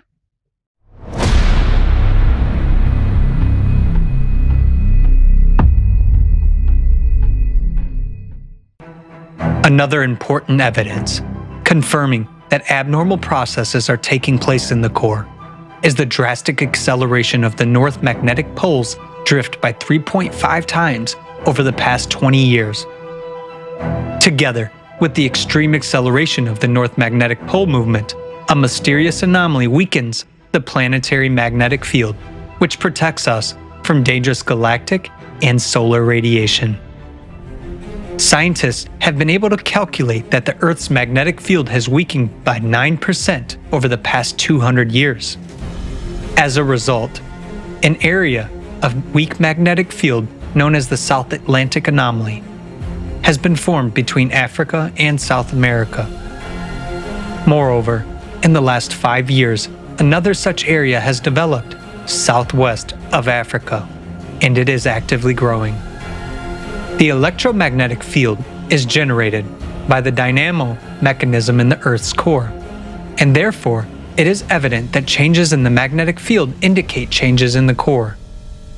Another proof of the anomalous behavior of the Earth's core is the appearance of a powerful neutrino emission from the bowels of the Earth, which was also registered in the year 2015.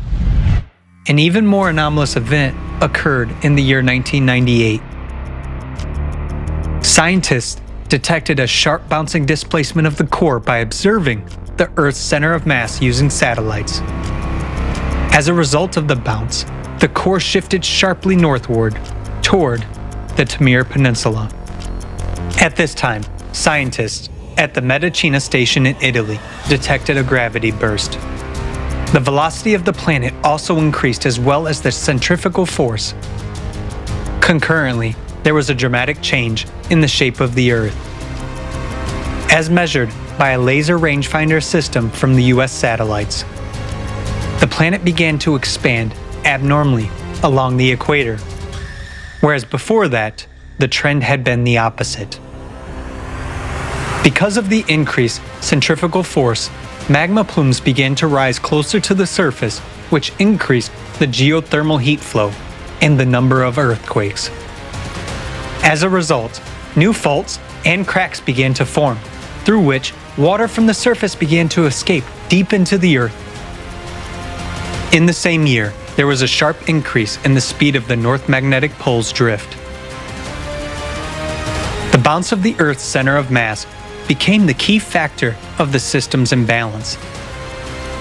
This event led to a dissonance among all the Earth's shelves, which caused a dramatic increase in many natural disasters: earthquakes, volcanic eruptions, tsunamis, hurricanes, tornadoes, and so on. It is worth noting that during the same period, there was also synchronous bouncing changes in natural processes on the Sun, Moon, Mars, and other celestial bodies of the solar system. And this also occurred because of the displacement of their cores. This has led scientists to believe that such synchronous bounces may be caused by the influence of external factors on the solar system.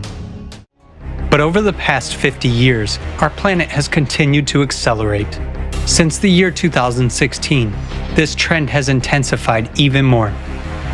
July 19, 2020, was recorded as the shortest day in the history of observations. Even seemingly insignificant acceleration of the huge mass of the Earth will cause catastrophic consequences in the near future.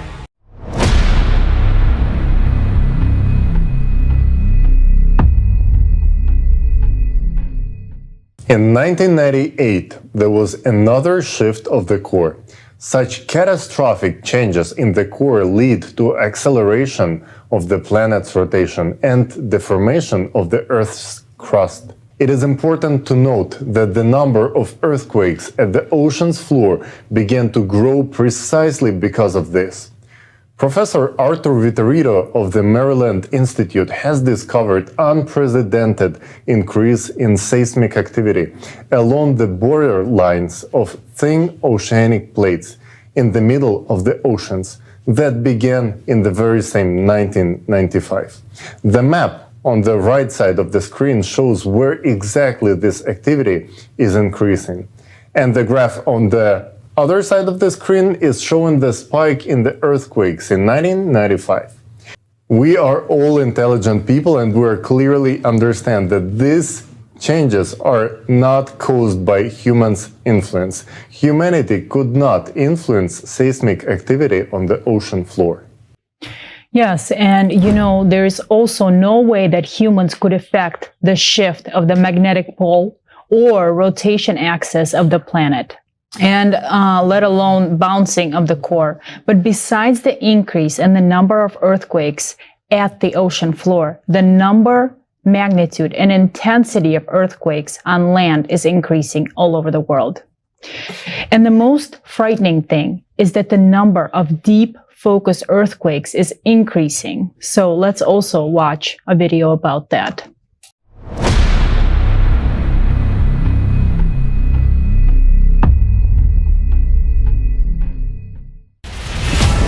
Earthquakes and volcanoes. The power of the Earth's interior manifests itself unpredictably on the surface, causing colossal damage and destroying all life around. In the recent years, these emissions of planetary energy have been growing exponentially in gigantic leaps. Something inexplicable has started to happen. In 2015, a record-breaking earthquake was registered near Japan at a depth of 751 kilometers. This had never been seen before, and indeed was considered impossible by the scientific community. Earthquakes were thought to occur only in the Earth's crust and upper mantle when blocks of lithospheric plates break and shift. At great depths, matter is more malleable and does not behave like brittle glass, but rather like plasticine. There is nothing breakable there, but earthquakes do happen, and that is a fact. The horrible part is that their number and magnitude are increasing.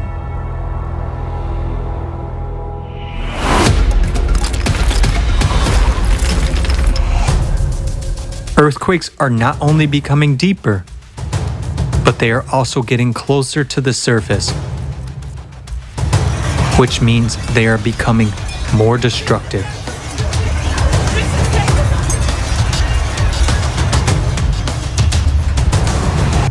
Today, more and more of them are concentrated at a depth of about 10 kilometers.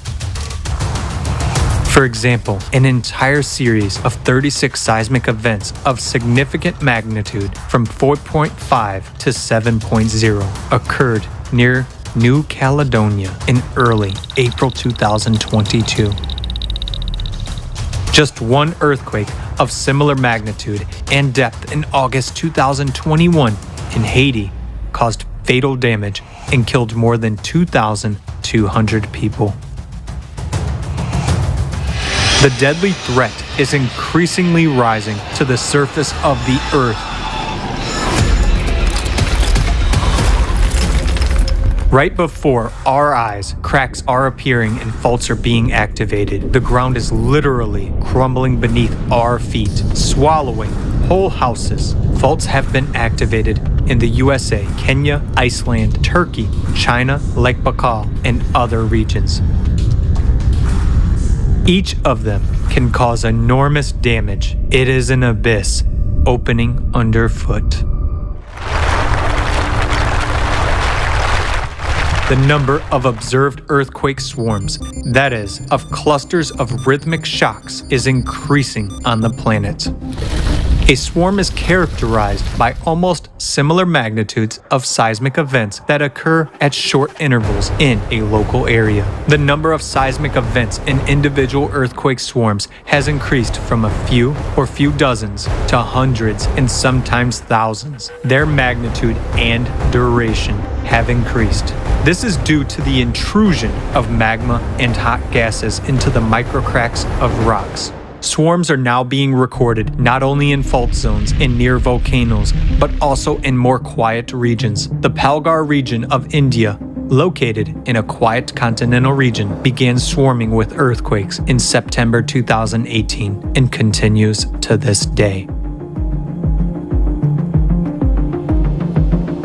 In just 2 years, about 5,000 earthquakes of a magnitude up to 3.8 occurred within a small area.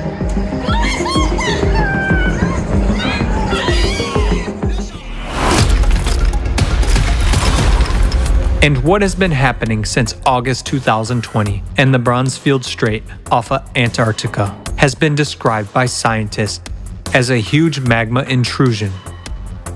Some 85,000 earthquakes have been detected in the first 6 months, with a maximum magnitude of 6.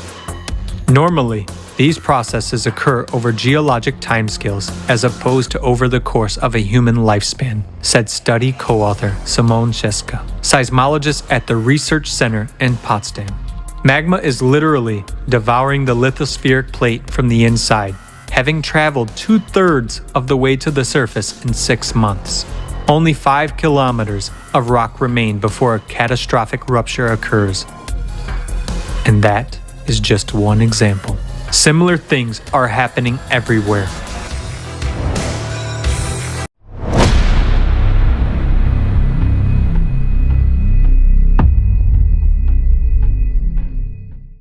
Note that 85,000 earthquakes have occurred right off the coast of West Antarctica, where the Weddell Sea is heating up. Doesn't that alert anyone? For the cause is the same. Magma is coming to the surface, and it causes both earthquakes and heating of the ocean. And it is important to note that not only did seismic activity begin to increase as a result of core displacement, but another catastrophic anomaly appeared as well. Everyone knows very well that Siberia is now warming up 3 times faster compared to the rest of the world. And this is happening in the least populated area with virtually no CO2 emissions. However, in these very places, people have started to witness water boiling in their wells and fires starting to break out from under the snow. Now that is alarming. And look at the trajectory of the direction of the core shift. If you looked at the projection from where the core shifted, it is under West Antarctica towards Siberia. That means the shifting of the core caused 2 waves of magma to rise from the Earth's inside in opposite directions, intensifying the rise of magma, which began in 1995. However, the rise of magma occurs not only in Siberia and West Antarctica. Let's watch a video about that.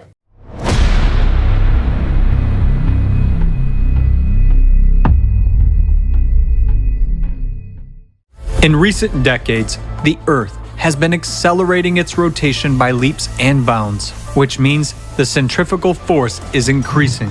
As a result, at the equator, the planet is expanding and increasing in volume. This causes the Earth's crust to crack and geological faults to activate. At this time, processes similar to blood cavitation occur in the Earth's interior with magma. Blood cavitation during caisson disease is a life-threatening phenomenon known to divers during rapid ascent to the surface. Due to the sudden drop of pressure, the dissolved gases in the blood are released instantly, causing the blood to boil. The resulting gas bubbles destroy the walls of the blood vessels. In the Earth's interior, sudden pressure drops are associated with an instantaneous increase in centrifugal forces during a sudden acceleration of the planet's rotation. This causes magma to rush abruptly towards the Earth's surface. Lithospheric plates are destroyed by cavitation, microbursts of active gas-saturated magma. Just as the walls of vessels are fused by the bubbled blood of a diver, this process accelerates itself, affecting deeper and deeper layers of the mantle. That is why we are seeing ever more powerful and deep earthquakes and seismic swarms. The proof that this process is increasing and accelerating can be seen in the massive double-deep earthquake in Peru. Meanwhile, the expansion and intensification of the pressure on the crust due to the cavitation of the magma serves to intensify the erosion process. What does that mean for us? Soon, we will see eruptions and earthquakes of a magnitude that our civilization has never experienced before. But an even greater threat is fraught with those volcanoes that have not yet woken up. Giants, such as Yellowstone, Campi Flagre, Elbrus, Flach, Kikai are called doomsday volcanoes because the eruption of any of them could lead to the extinction of all life on Earth. They have held back the power of the Earth's interior for a millennia, but now they are showing signs of activation. When the magma beneath these volcanoes reaches a critical point, the scale of the catastrophe is hard to imagine. Our planet is splitting apart, yet we are busy with something else.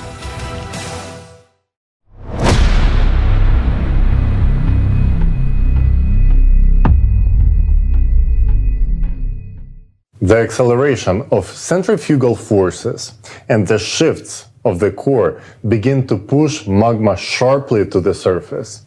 And this has not been happening for millions of years, but this is happening right now. Recall how quickly magma surfaced near Antarctica. Magma erodes and heats up the lithospheres from the inside. Yes, and it turns out that now magma rises up and expands in volume. And because of this, it's increasing pressure on the Earth's crust.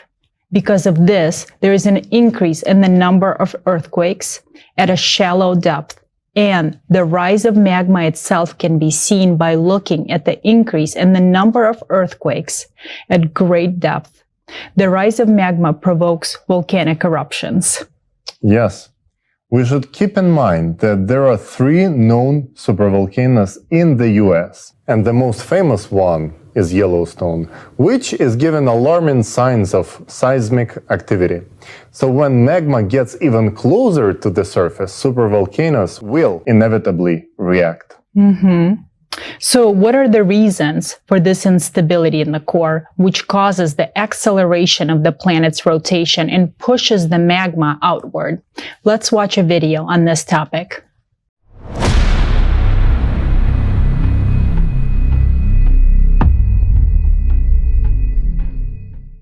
The cycle of terrible cataclysms, which the Earth now has to go through, occurs on the planet every 12,000 years, and it has been described by various researchers in many scientific works and books.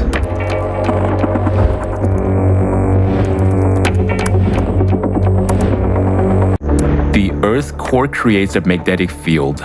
The Earth's magnetic poles are movable. Their sudden shift is called geomagnetic excursion.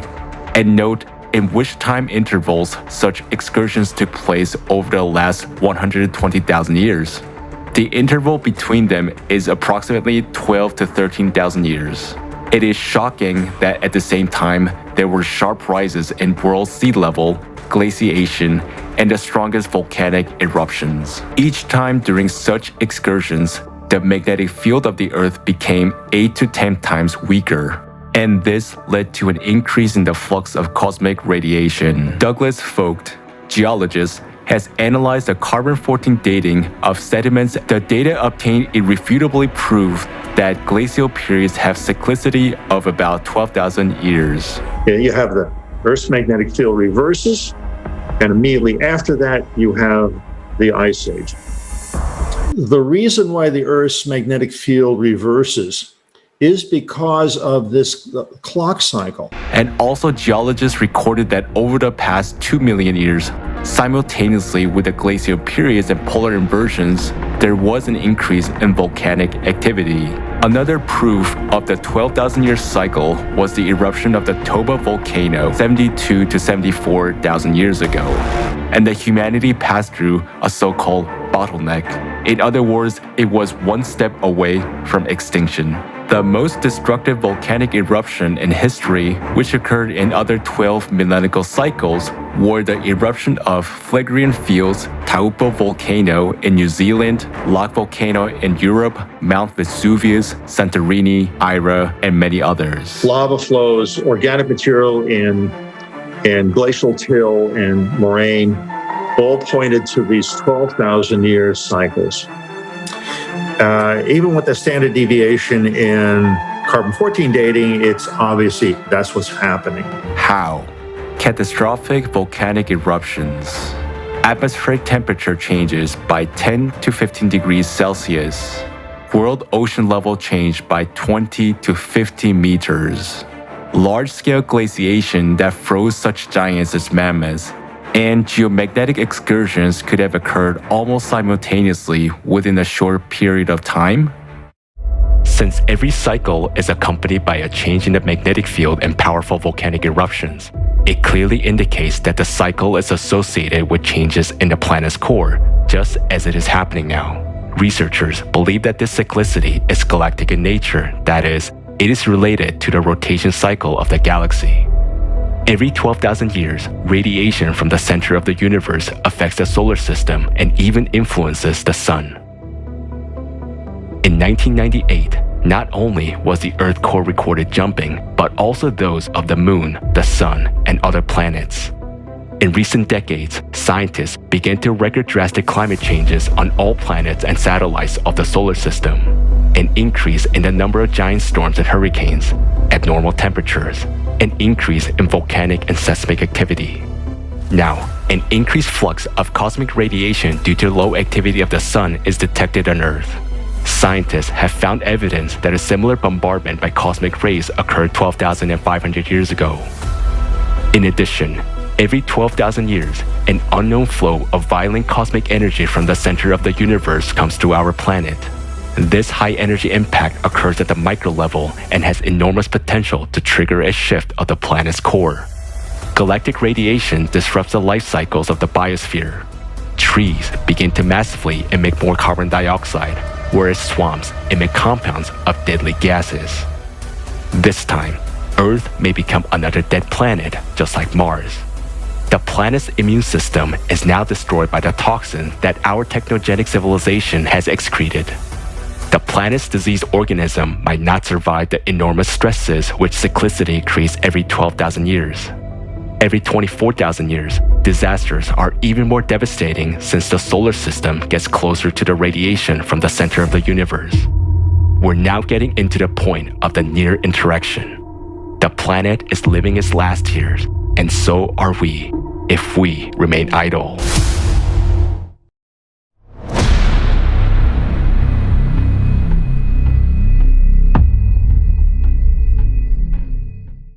The cause of the climate change is the 12,000-year cycle of cataclysms. As you could see in the video, this cycle is clearly visible in the geological evidence. But this time, we're in a much worse shape than in the most recent cycle. Because according to all the evidence, the cataclysmic cycle we're entering is the 24,000 years one, which means it is even more destructive. At the same time, the planet's ecology is exhausted and its immunity is weakened. But we have not even reached the highest point of this cycle, while the cataclysms are progressing with terrifying speed. This means that when we reach the peak of the cycle, the planet may not survive. Note again that climate change is now occurring on other planets of solar system as well, and humans have absolutely no influence on it.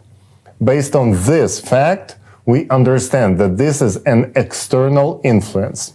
This is some kind of radioactive influence. And every 24,000 years, cycle has a stronger impact on our planet.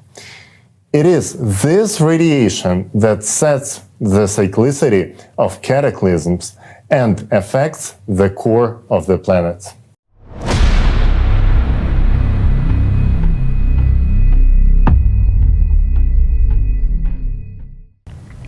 We see that the world is on the edge. We see it with our own eyes. Everything around us is falling apart. We, Americans, are losing what we've been building during our lifetime, and we can't hold on to it. It's a tragedy. But what are we doing to prevent it? Nothing. Today, as we face the climate, we are at best only fixing its impact. Have you seen the graphs? Disasters will only keep escalating and more people will die. And what are we doing? We're just watching, listening to the news and thinking with relief, this didn't happen to me. Isn't that so? But the truth is, by the time we see the tragedy outside of our window, it will be too late to make things right. Tell me, how will you and I be able to make things right when our Earth will turn into Mars? That won't be possible because there will no longer be people left to make it happen. But is it the fate of Mars that attracts us? Is a red, lifeless Earth our dream? No. Every person wants to live, and so the most important thing for Americans to do now is to survive, to stay alive. But we can only survive if we unite. America is a great country, but where does the essence of greatness of America lie? Is it in the territories, in the soil, or in those who are controlling it? No. America's greatness is in its people, in us, Americans. If there are no Americans on American soil, will there still be an America? Ask yourself this question. And we are heading towards the point where soon there will be no America and no Americans left. Is America's greatness in the nothingness? America means Americans first and foremost.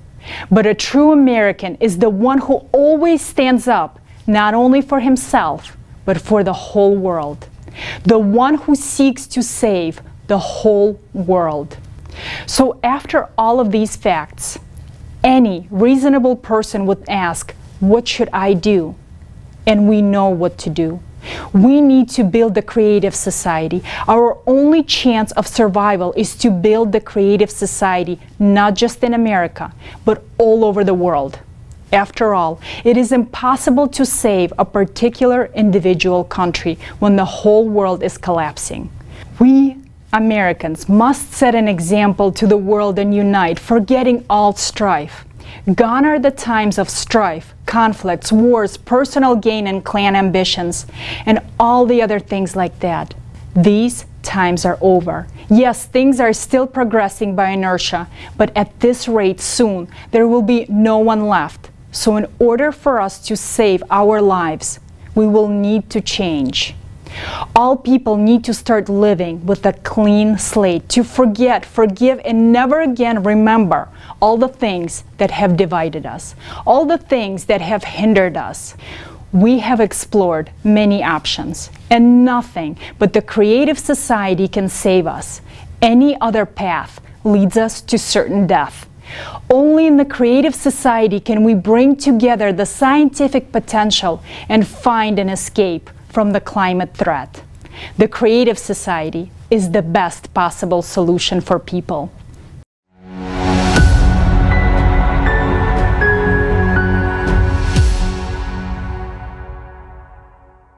We can find this solution because there is always a counteraction to any action. A high-energy flow is approaching our planet, and we can put up a defense if we understand what kind of force and in what capacity we should counteract it with. It is necessary to unite all honest, conscientious researchers from various fields of science, technical experts, engineers, practitioners, and theorists who are ready for new discoveries because the task is multidimensional and multi-level. It is necessary to set one common goal at the level of all countries, to provide scientists with funding, access to advanced technologies, and truthful statistics of climatic and geophysical services. Even with our current technology, it is quite possible to counteract cosmic radiation. If the goal is one and society prioritizes preservation of civilization in every human life, then humanity will be able to find a solution on how to manage this high energy flow. But we have very little time to find the solution. It is possible to unite the scientific potential of conscientious researchers only with the absolute support of the entire society and all countries. There can be no place for competition, private interest, and lust for profit. Openness of information for research may be available only in the creative society format, where there is no reason for wars and conflicts. In order to establish such a format of society, unification of all 8 billion people.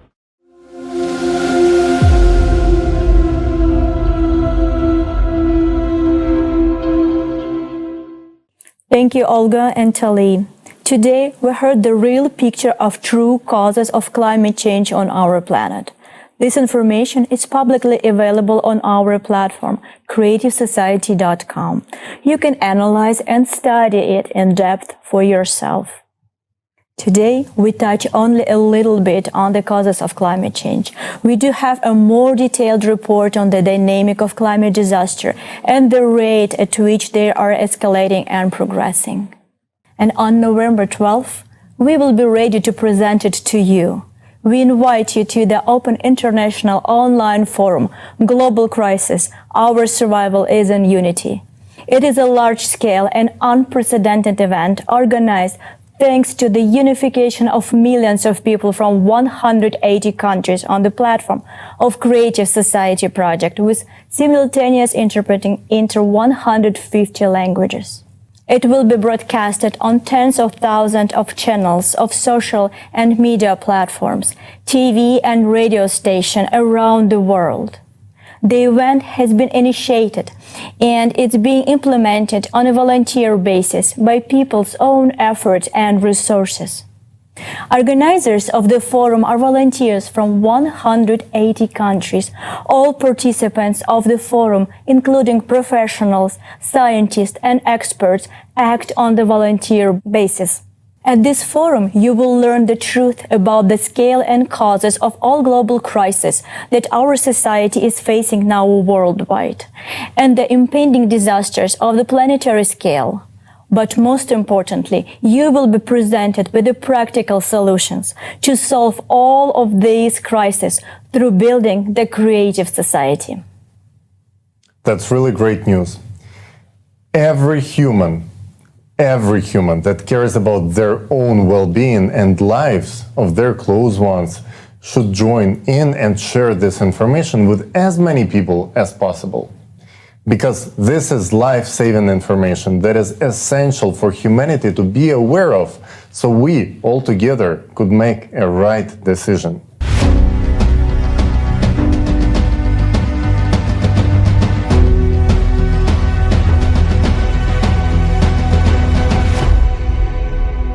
We see how serious the climate situation is. Statistics now show that extreme climatic events become more severe each year with an extremely disturbing progression. And to go through the climatic challenges that our humanity is about to face within the next few years, it is essential to have reliable sources of energy. Without it, it will be much worse. Let's talk to John Ahn, who has been researching on this topic. John? Thank you, Tali. I've always been interested and supported developing sustainable energy. Like many here today, I dreamed of living in a clean, high-tech, and a wonderful world. I thought that solar and wind was the energy for the future. But for years, I've also found a lot of contradicting information, so I spent time understanding the facts. And what I found was shocking, and I wanted to share this information today.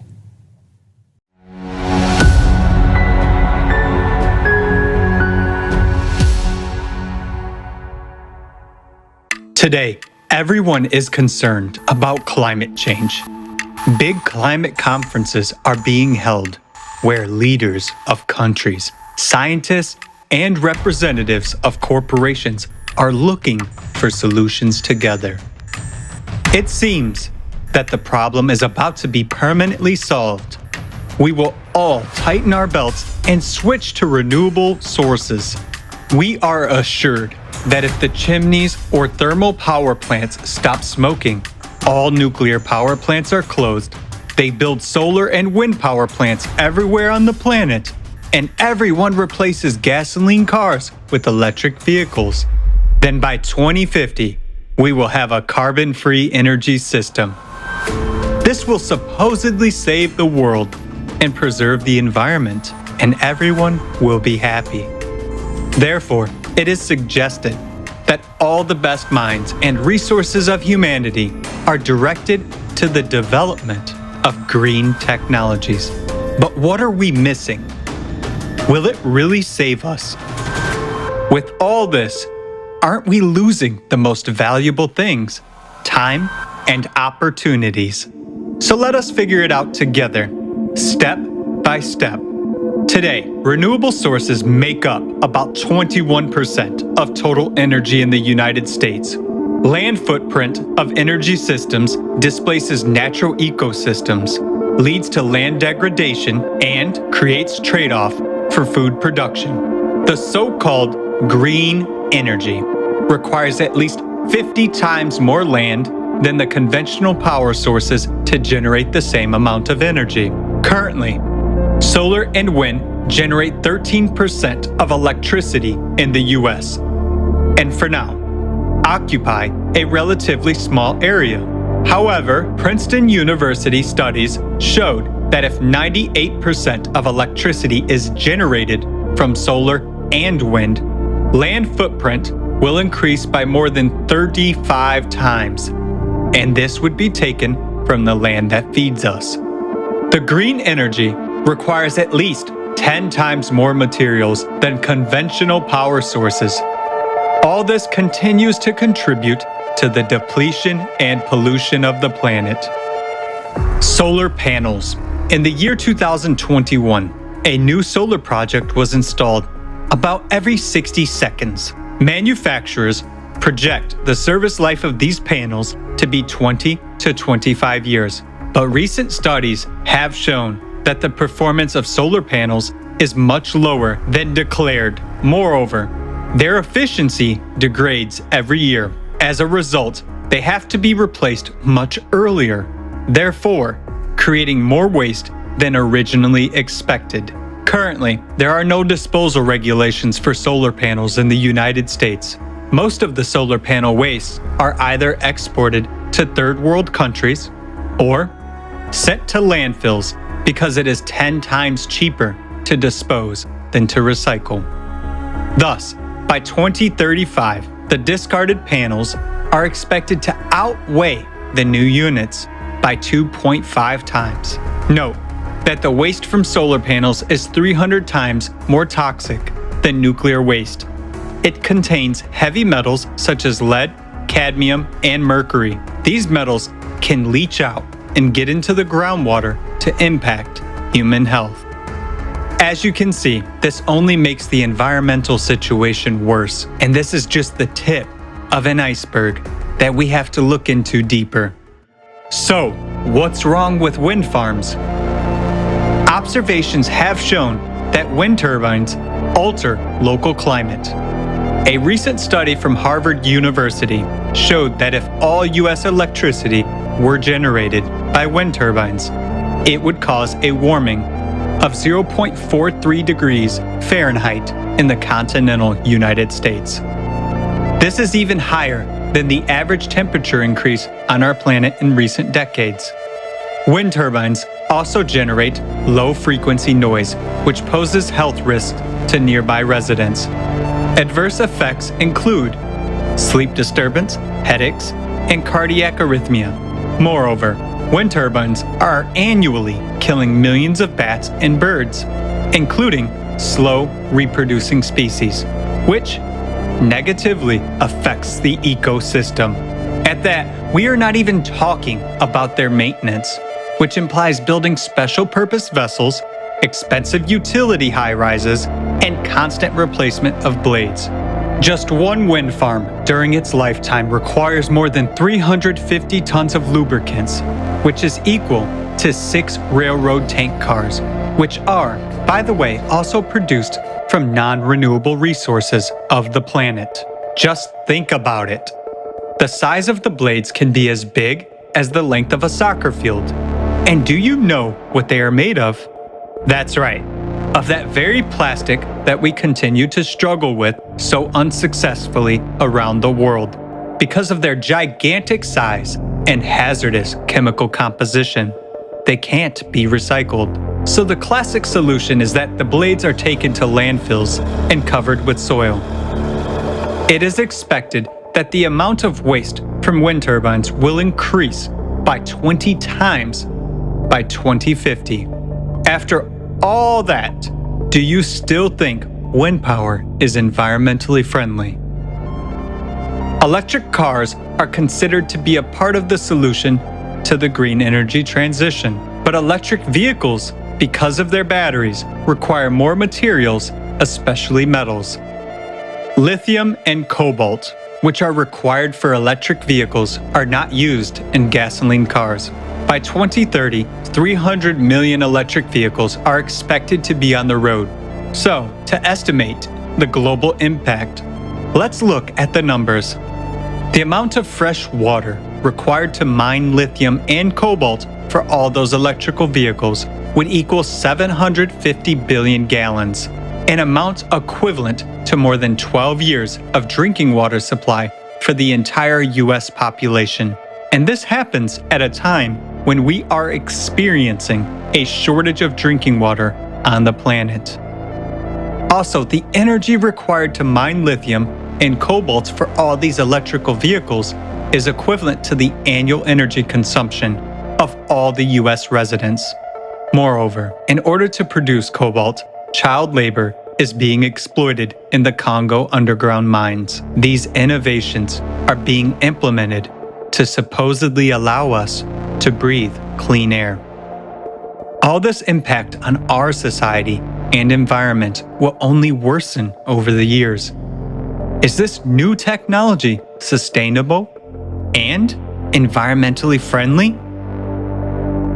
To summarize, considering all of the above information, we should answer the following questions together. Should we continue to actively develop alternative energy technology if it has so many disadvantages? Is it beneficial for us today, or should we put our efforts to find a more effective solution?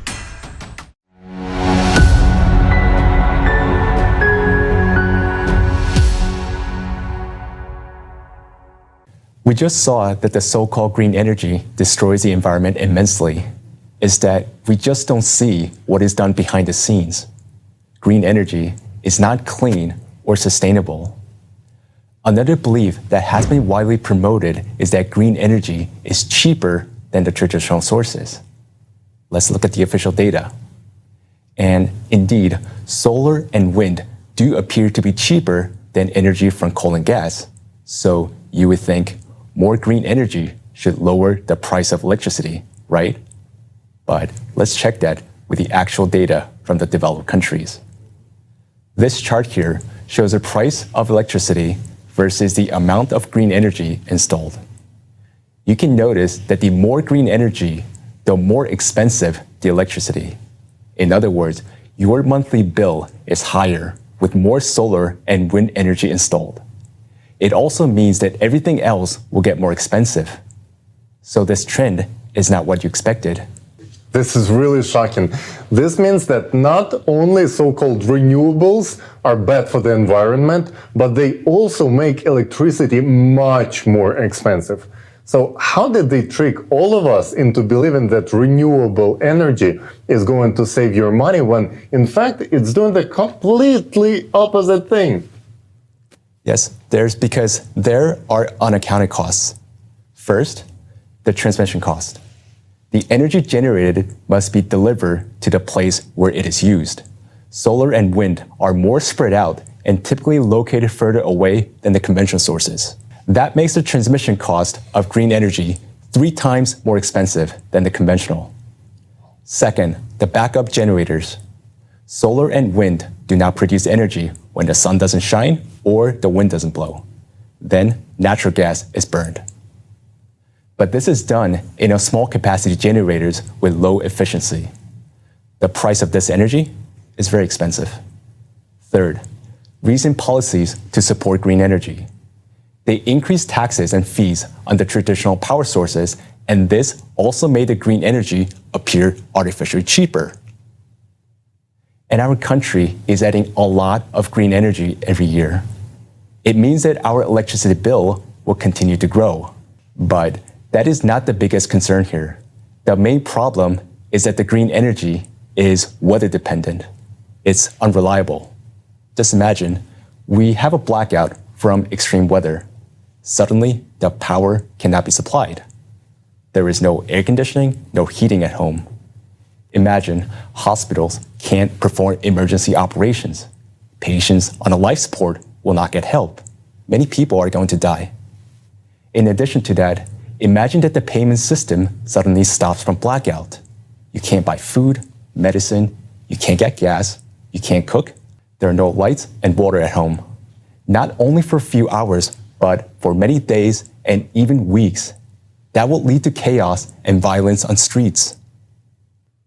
Okay, so not only this renewable energy is bad for the environment, it drains your pockets dry, but it's also extremely low in reliability and can lead to major blackouts. Doesn't it make it more sense to call it not renewables but unreliables? Aren't we supposed to think about what kind of situations are we getting ourselves into ahead of time before they actually occur, like they did in California just this year, where we've seen the results of such policies this summer, when they have rolling blackouts like third world country and people can't use ACs during heat waves, and God forbid them to even think about charging their electric vehicles. Yes, I agree, absolutely. We need to be prepared for a shortage and outage of power. And this is why, right now, if we face an emergency situation, our country has enough coal and natural gas stored to supply electricity for 2 months. But with green policies, this storage will decrease to less than 1 month. The proposed solution is to replace coal and gas, mostly with batteries as energy storage. And of course, everyone agrees that having energy storage is essential, especially for the weather-dependent green energy. But no one really seems to talk about how much batteries we need and how much it will cost. So I was curious to check especially how much electricity would cost if we would install, say, 1 day, 1 week, or 1 month of lithium battery storage in net zero 2050 scenario. Because of the batteries, the electricity bill for American household will increase. But the question is, by how much? If we look at this chart, just for 1 day of storage, your monthly electricity bill of $110 right now will increase to $250 just for 1 day of storage. For 1 week of storage, that will be over $1,000.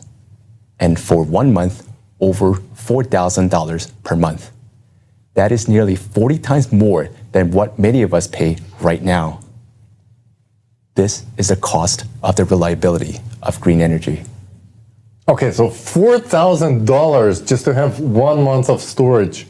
And it is in current numbers. So right, with this inflation that we see right now skyrocketing, the prices might even go even more up, right? But this shows it is unaffordable to have energy reliability with solar and wind. On top of that, there is not enough lithium in the world to build even 1 week of battery capacity. So reliable green energy is not even achievable. We are really shooting ourselves in both legs by killing our reliable sources of cheap energy for an unachievable fantasy. Renewables, unreliables are clearly a threat to society. So who benefits from promoting it? It's clear that for some people, fighting CO2 is a business. Going green actually doesn't help the climate. The climate will change whether we go green or not, because a problem stems from changes occurring in the Earth's core. The important thing now is not to point fingers, but to find a common solution, a more rational and sustainable source of energy. Killing existing sources of traditional energy is senseless and anti-humane. The existing energy system has been providing us with cheap and reliable energy, and we need to preserve what we have. And investing in our reliable solar panels and wind turbine is complete nonsense. But science, it keeps evolving, and we did not reach a dead end. There are already better solutions. This solution is called fuel-free generators, and there are already companies that are manufacturing them. These generators, with just small input of energy, can produce much more energy for more than 20 years. This is a solution that can solve problems of sustainability, cost, and reliability. Now, let us watch a short video about fuel-free generators.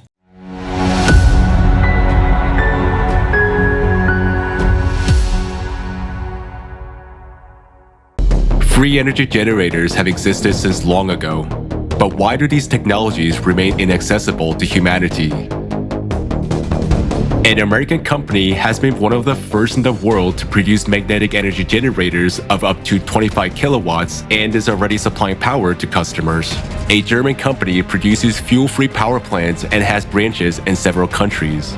A Korean company has also released a working model of an electromagnetic generator with a capacity of 10 kilowatts. African technology made it possible not only to produce a free energy generator, but also to modernize a vehicle so that it could move without fuel or recharging.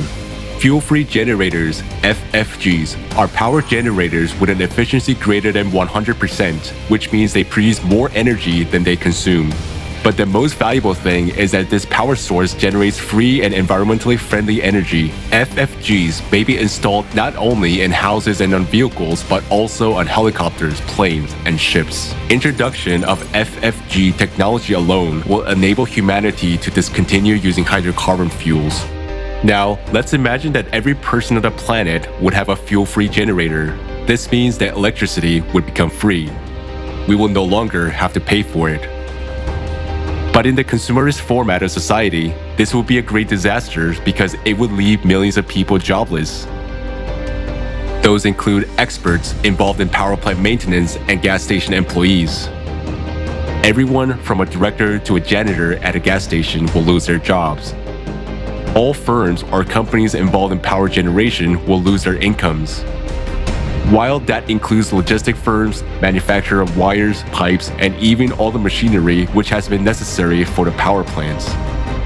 Manufacturers, suppliers, and sellers of solar panels won't be needed. Accordingly, hydropower will also be replaced with fuel-free generators, which means that all the employees and professionals who maintain dams will remain jobless. Moreover, this situation will cause a chain reaction. Those millions of people will no longer be able to buy goods and use paid services. Goods turnover as well as manufacturing plants will come to a halt. This in turn will affect billions of people who will lose their jobs and means of subsistence. This will cause a dissonance in the trade and manufacturing sectors as well as social tension, increasing the gap in society between the poor and the rich.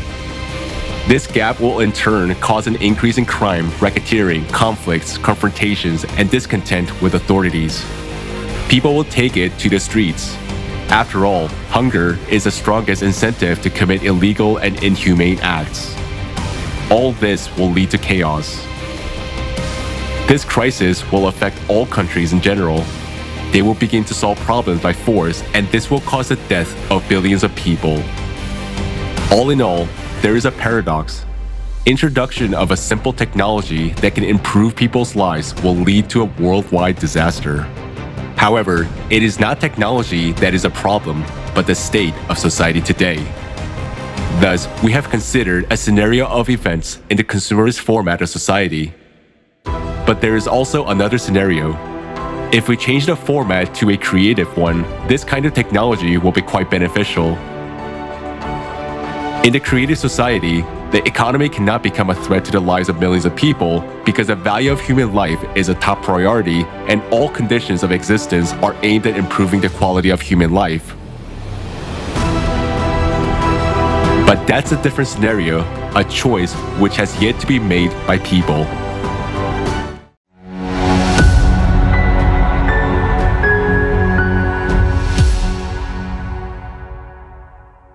Just imagine the possibilities that this will open before the humankind. Energy demanding processes will no longer be an issue. Plastic recycling for a clean environment, growing foods indoors using desalination of water to provide enough food and fresh water for everyone. It will be a paradigm shift. And this is only in our power to make this energy available for everyone. And this is only the beginning. Preventative care that will keep us healthy, life elongation technologies, crisis-free and inflation-free economy, universal basic income, and even space exploration. The possibilities are really limitless and will be available for each person because the format of a creative society creates conditions for humanity to thrive. Let's talk more about how implementing creative society worldwide will benefit all of the humankind.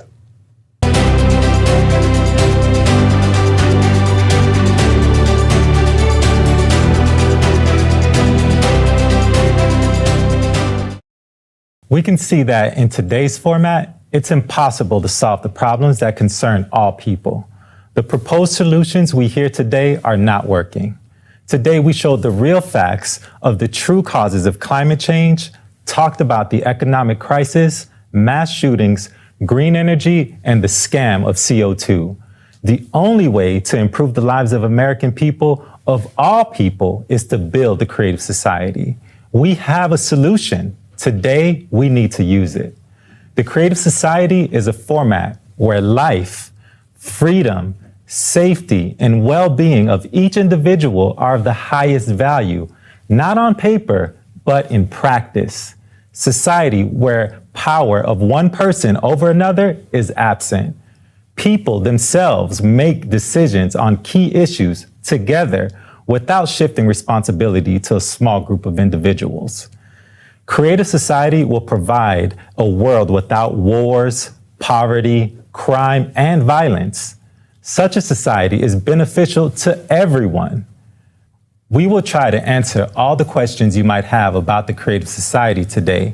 If there's something that is not clear to you, don't hesitate to visit the official website, creativesociety.com, or send us an email at info@creativesociety.com.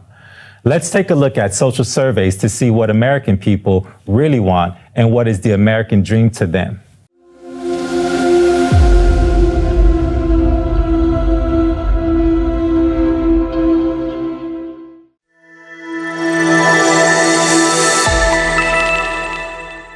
For me, the American dream is, it's just like a land of opportunity. You can do what you want, you can hang out with people you love, you can share all those experiences with others in so many amazing ways. Okay, so no one has to work 40 hours a week and barely be able to afford their rent or their bills, or not even only 40, like sometimes 80. Or healthcare. Yeah, everyone will have healthcare. No one judging each other by the color of their skin or anything. Yeah, I mean, I think the society of my dreams is where people just treat each other fairly, treat each other like equals. I want to see an America that is colorblind, that everything from one end of the spectrum, jet black to snow white, living together, working together, playing together, raising kids together. Be comfortable, be myself, and people around me can feel like to be themselves and can live comfortably. And we need to work together to try to create an environment where everybody is accepted. It doesn't matter if you're rich, poor, white, black, Asian, anything. Everybody needs to be accepted as one. We all bleed the same. Equal access to education, to healthcare,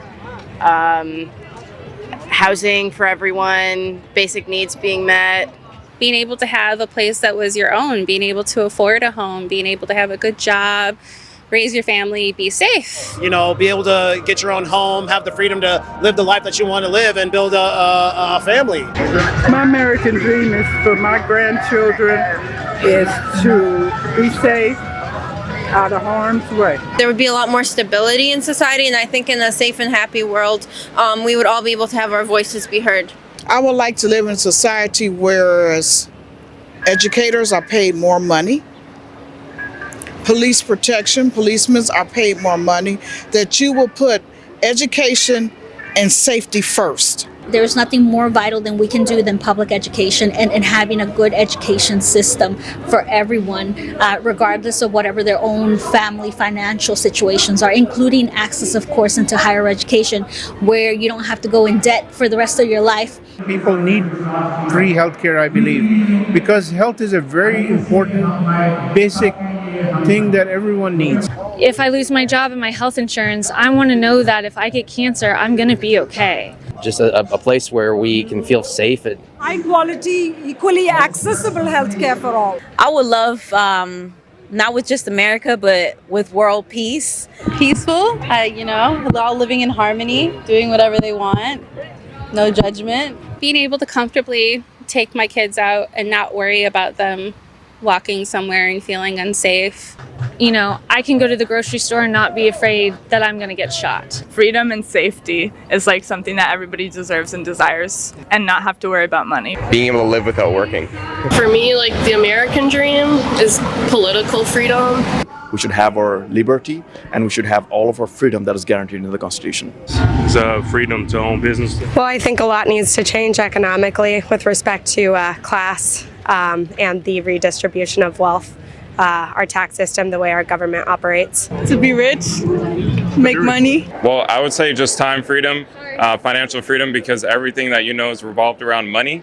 And I feel like if we just have more freedom in that sense, then we could live a lot happier life and also lead the new generation to generational wealth. I think it starts with good business opportunities to give everybody the chance to do that. Going beyond just surviving, but thriving. When you don't have the financial freedom, you are giving up on many things that you might be able to do otherwise. There's sufficient resources and equal opportunity to access and gain access to those resources. To me, a unified world would be a good place to live. I want to try to travel more, and my American dream would be to work a job I like and be financially stable with that, which sometimes is impossible, and then also get to see the whole world, which I really hope I can do. But living your best life. I guess world peace. Just more love for the community, more bonding between neighbors. Have the world run by people with some heart and soul. Is being able to live up to your full God-given potential. The American dream is everyone getting together, working together, and just making each other happier and healthier as one person. We're all one community. I would really like to see, hopefully there will be a change or maybe a restart on this world, and United States included, to revamp and revise a whole new beautiful beginning. I would like to live in a society where there's no envy, where people support each other, where there's always a lot of love and mutual help. And above all, I'd like to live in a peaceful world, one where everything is done from your heart. It comes from your heart. Unity is a strength. Together we will go far.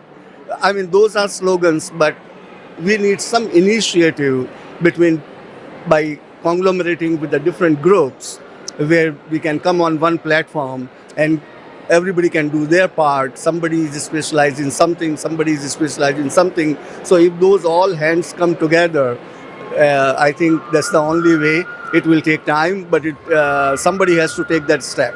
And we can get a better society.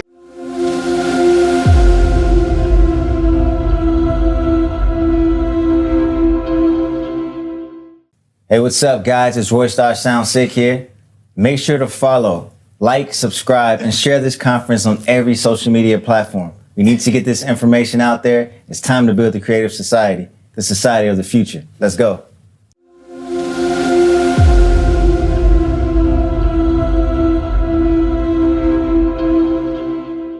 Wow, I can definitely see myself wanting the same thing, freedom and equality. I would like to have enough time to work on things that I like and be sure that my kids have their needs covered. All people need to have financial freedom.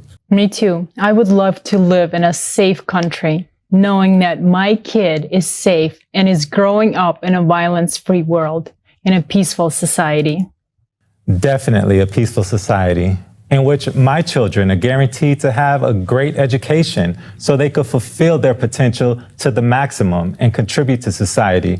Let's make the world a better place. Yes, and for me, healthcare is very, very important, and I would like to see our society being healthy, where all of us are taken care of, the world where all the diseases and sicknesses are being cured.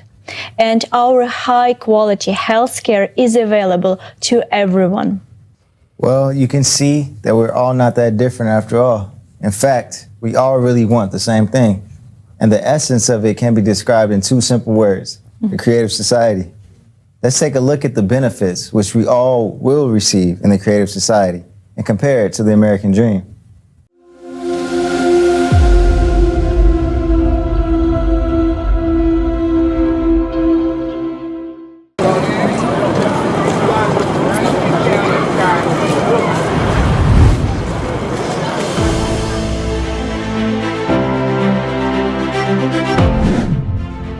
Safety. In the creative society, human life is the highest value. This society will be safe for you and your family. The latest technologies will be implemented everywhere to help security services stay ahead of the curve.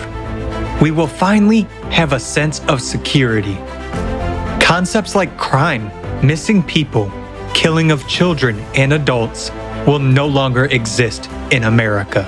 No longer will you be afraid to let your child go to school or outside. You won't be afraid to walk home late at night, go for a jog, or go to concerts. In the creative society, no crime or offense will go unpunished.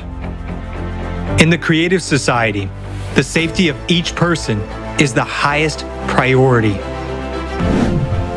Healthcare. In the creative society, healthcare will be top-notch and free for all Americans. Imagine artificial intelligence that incorporates the expertise of all the best doctors in history. It controls high-tech robots that perform tasks of any complexity. These cutting-edge technologies make healthcare in the creative society of a high quality. Right now, health is a commodity, whereas in the creative society, everyone's health is a priority. After all, we benefit from the fact that every person is healthy and we have a healthy nation. Thanks to the development of nanotechnology and artificial intelligence, epidemics, cancer, diabetes, asthma, and all other incurable diseases will be a thing of the past. The very approach in healthcare will change, as it will be aimed at preventing diseases. And in general, we will finally get real treatment and real recovery. With such a development in healthcare and technology, it is quite possible to prolong human life beyond the species limit. The creative society is all about healthy and happy people. Education. In the creative society, education at any level will be free and available to absolutely every person. Thanks to a new approach to education and advanced technology, you will be able to study and learn new skills anytime and anywhere, as well as easily change careers. Education will no longer be a chore. The process will be engaging and exciting. For example, with the help of VR glasses, you will study the human body from inside, traveling among molecules. In the Creative Society, you will be able to study at any university in the world and learn any profession you want. Economy. No inflation. The first thing that will happen in the Creative Society is writing off all debts and loans from private individuals, abolition of real estate taxes and personal property taxes. There will be no loan interest rates. We will start with a clean slate. All of this will be possible due to a new format of economy that will be designed to benefit the interest of every American. It takes the financial burden off of every family. Workday.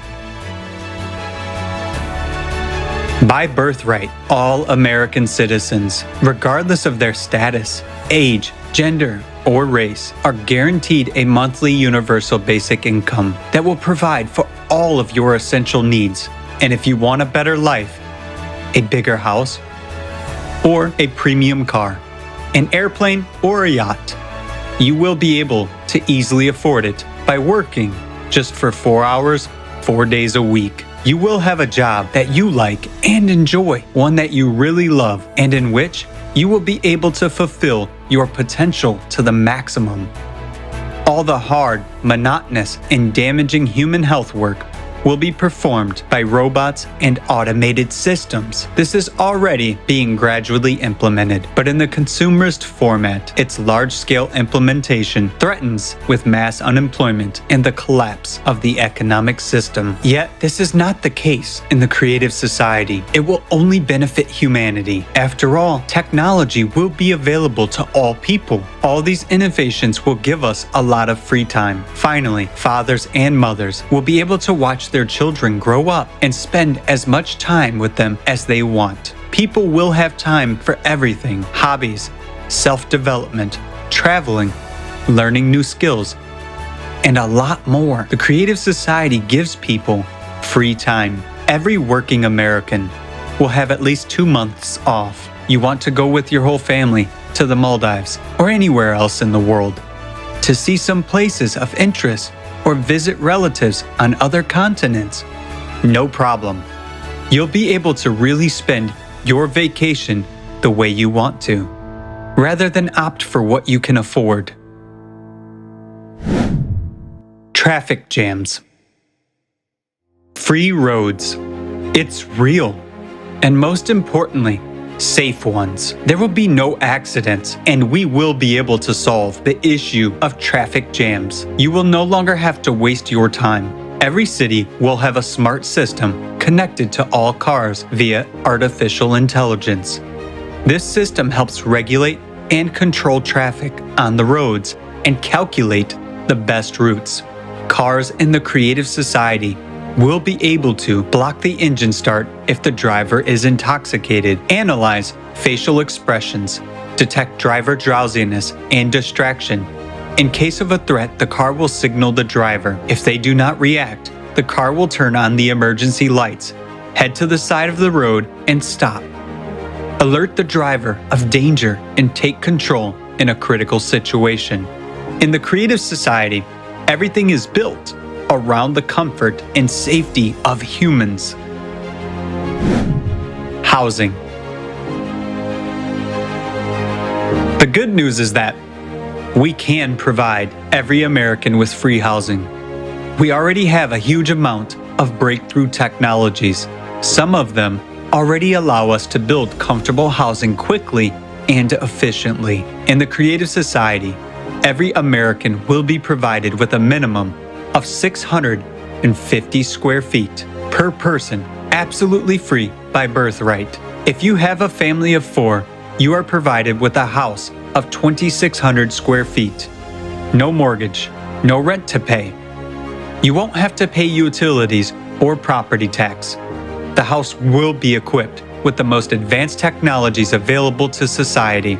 And that means that all household chores, such as washing, cleaning, ironing, and cooking, will be done by robots only, which will do that quickly and perfectly. Human beings are not slaves. Human beings should live a free and happy life. Equality.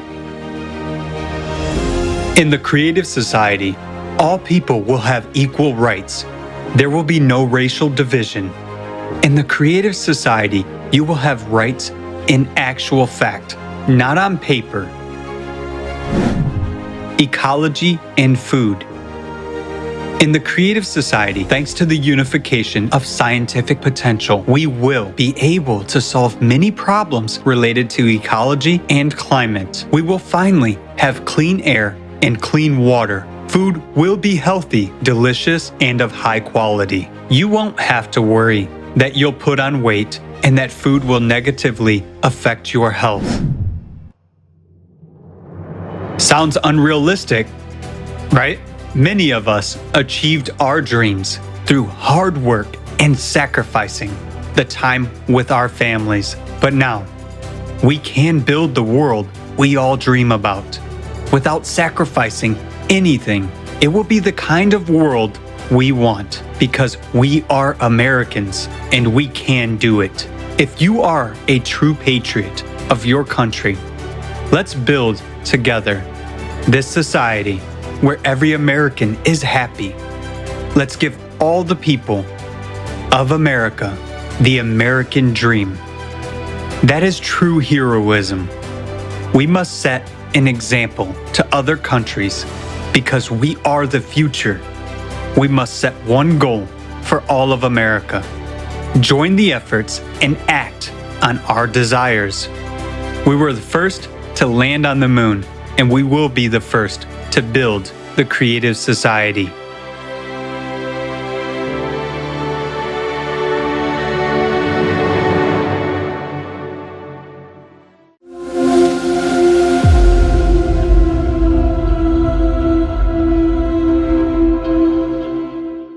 Wow.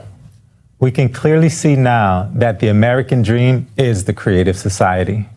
This is awesome. People deserve to live in such a world, an exciting world. I'm sure now you have a few questions. Let's go through them. Let's briefly talk about how this project started and about the 8 pillars. This will give you a lot of insight. How did the project started? As an organization, we have been operating for 11 years.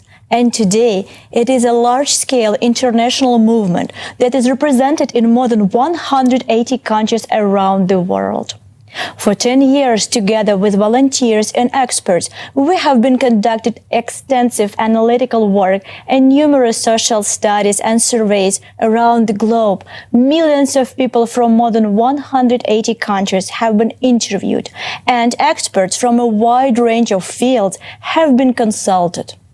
In the course of this lengthy research, we came up with a unified, full-fledged working model for which there is no alternative today. And we named this model the Creative Society. But it is not the name that is important, but exactly the essence and the principle of working of this model. This model is described in the 8 pillars of the Creative Society. They represent people's desires. They stand for what all people want. Now, let's take a look at the 8 pillars. The first pillar is the most fundamental principle. It declares that human life is the highest value. The goal of society is to ensure and guarantee the value of each human's life. Do you feel the difference with what we're seeing today? For most people, freedom is very important. Life cannot be fulfilling without freedom. The second pillar guarantees that. It declares that every human is born with the right to be a human being. All people are born free and equal. To put it simply, the third pillar removes the ultimate fear, the fear of tomorrow. Each human is guaranteed free provision of essential life necessities, including food, housing, medical care, education, and complete social security. And of course, everyone wants to feel physically safe. A unified global service will protect everyone from any emergencies and threats.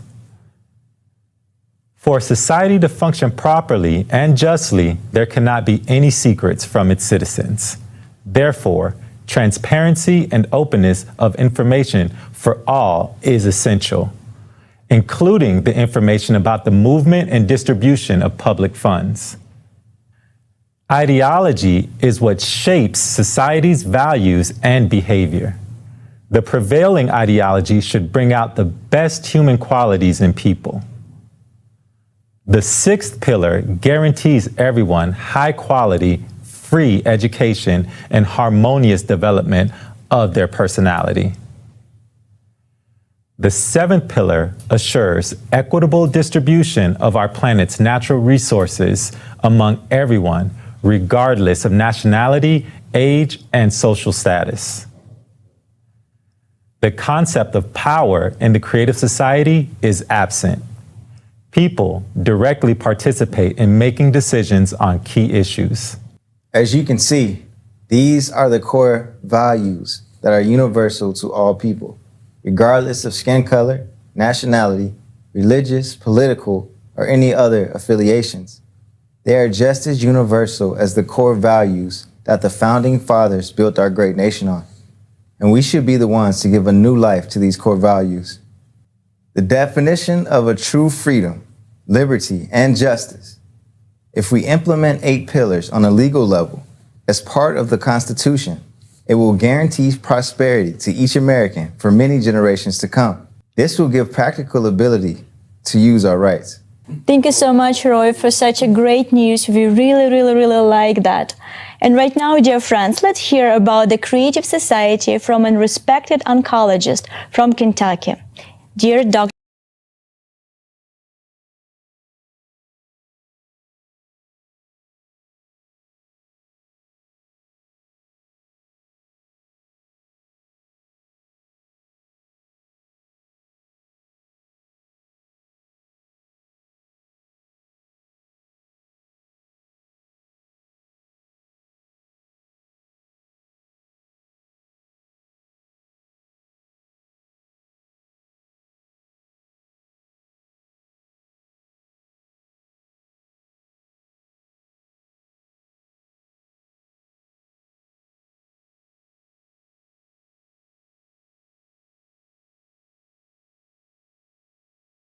And with our brethren around the world are far more important than the issues that divide us.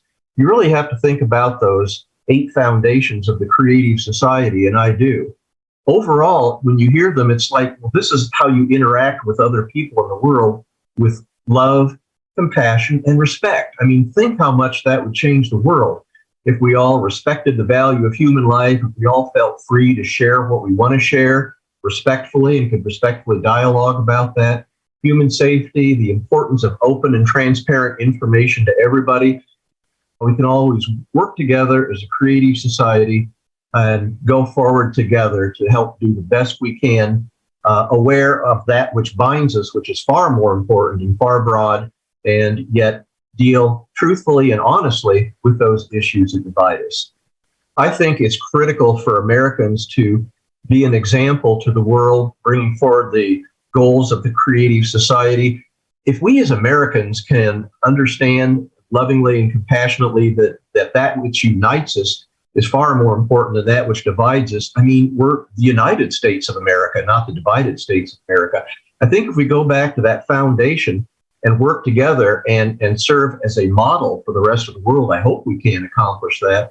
I think that would inspire other people around the world to think, hey, if Americans can do that as bitterly divisive and divided as they have been and come back together and respectfully and compassionately listen to each other and share, I think that would be amazing. That would be fantastic. And that would make me even prouder than ever to be an American. I think Americans and every society, every person on this planet deserves a creative society. Thank you so much, Dr. Long.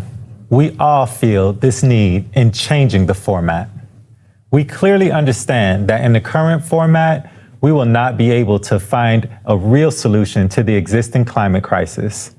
And now we would like to invite you to watch a short excerpt from the program with esteemed Igor Mikhailovich Danilov, Creative Society Questions and Answers. You can watch the full program on the Creative Society YouTube channel.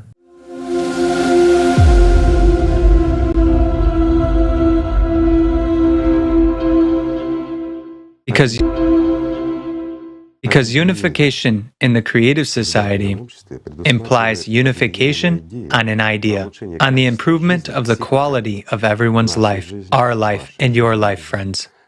It is directed precisely towards making life better, more beautiful, and safer. Excuse me, I will say it straightforwardly and simply, so that you, my friend, can live in a safe world, so that your life is valued more than anything else in the world. We should unite precisely on that, you see? Not just your life, but the lives of your loved ones, your family, and friends. That's what unification is all about. To build a world where no one ever feels hungry, simply so that everyone has enough water, food, and clothing. The creative society unites the whole world. It makes the whole world one big family. But the creative society is for each and everyone, you see? This is the paradox of the creative society. It is for all of us. But at the same time, it is for you, my friend. First and foremost, it is the format that can make your life beautiful, happy, and absolutely safe. And most importantly, the only option that is acceptable to all of us is that format of the creative society, in which we can find what we can use to oppose climate change and how, in reality. And in reality, we will be able to preserve our planet and save our lives together with you, friends, the lives of each of us. So is it worth doing it or not? Yes, of course. Of course. And you know, as of today, there are a lot of people who understand and know that. First and foremost, a lot of intelligent and literate people, and not indifferent to their own lives and to the lives of their relatives and friends. So they, first of all, know and understand what is happening to the climate in reality. Not even to politics, not even to the economy, but to the climate, and understand all the looming threats that nowadays disastrously affect geopolitics, business, and lead to serious clashes at the geopolitical level, and so on. They understand that a little time will pass, and the situation will be much worse. Everywhere, the crisis will progress, and it will be impossible to stop them. Understanding and knowing that, they joined the creative society in the first place. Why? Because they are literate, intelligent people. Let's all become smarter. Let's stop shifting responsibility onto someone else. You see, by shifting responsibility onto someone else, we deprive ourselves of the future, ourselves first and foremost.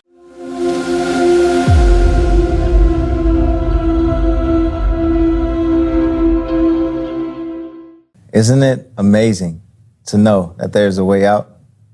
That there's an answer to all our hopes and our aspirations? Everything we ever wanted our society to be is achievable, and all that it takes from us is to make a few simple steps. You might be asking, what specifically do I need to do? How can we make the creative society our reality?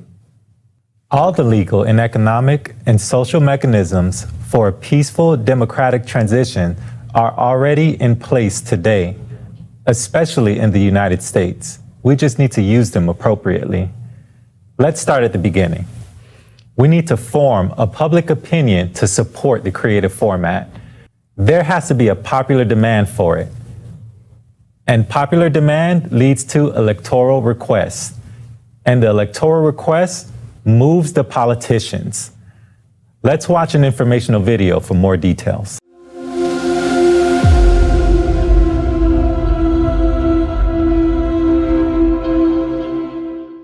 The first and most important step in building the creative society is to let everyone know that such a format exists and the tremendous benefits it will bring to every single person.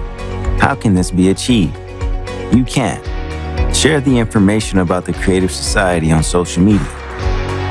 Tell your friends, neighbors, and coworkers, pretty much everyone you know. Tell them how they would benefit in the Creative Society. Wear a piece of clothing with the logo of the Creative Society, such as a t-shirt or a baseball cap. Put a sticker with the Creative Society logo on your car, or install a yard sign. Leave the information about the Creative Society in coffee shops, doctor's offices, your local grocery store, or a hair salon. Don't be shy and talk about the Creative Society on podcasts, radio shows, and TV to share this life-saving idea. If you are a business owner, place the Creative Society banner on your website or add the Creative Society logo on your products. You can place advertisements about the Creative Society in mass media, newspapers, magazines, and on billboards. These are just some examples of how information about the Creative Society can be spread. I am sure you can think of other methods on how to inform the world about the Creative Society. The faster the majority of the population is informed, the sooner we can form a public request or an electoral demand. Only then we can get to the next stage of implementing the Creative Society at the legislative level.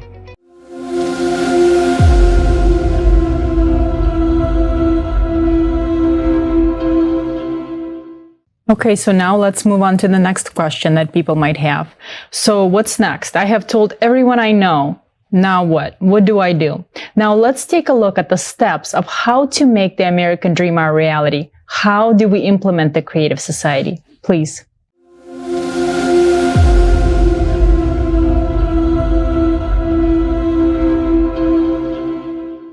Once you learn about the Creative Society, visit the website creativesociety.com and click the Join Us button to select one of the following options. I support building the Creative Society, but I am not yet ready to officially support the electoral platform. I support building the Creative Society, and I am ready to officially support the electoral platform. I support building the Creative Society, and I am ready to take an active part in this process, as well as to officially support the electoral platform. When a majority of eligible voters support the Creative Society, we can move on to the next step, which is creating an electronic voting platform. The electronic voting platform is a secure online voting application that you can install on your phone, through which people can choose politicians who fully support the Creative Society. This system will allow us to choose candidates who are going to implement the Creative Society at the legislative level. By using the same platform, people will be able to pass bills, adopt laws, and prioritize budget spendings. Moreover, people can revoke any politician from any government office if they are not representing the people's will. The first law that an elected politician must pass is the implementation of the electronic voting platform into the Constitution. The second law that must immediately pass is the incorporation of the 8 pillars of the Creative Society into the Constitution. That will put the value of human life, freedom, safety, justice, and equality in the first place. Passage of these 2 laws changes everything. Integration of the 8 pillars into the constitutions of all countries will make it possible to promptly reformat the values of world society from anti-human to the society where human life is the main priority. The Creative Society motto eliminates concentration of power in the hands of a single individual or group, and key decisions are made by people themselves. People's power is implemented through their active participation in society's life and regular expression of their will via an electronic voting platform. Say yes to the Creative Society. Join now.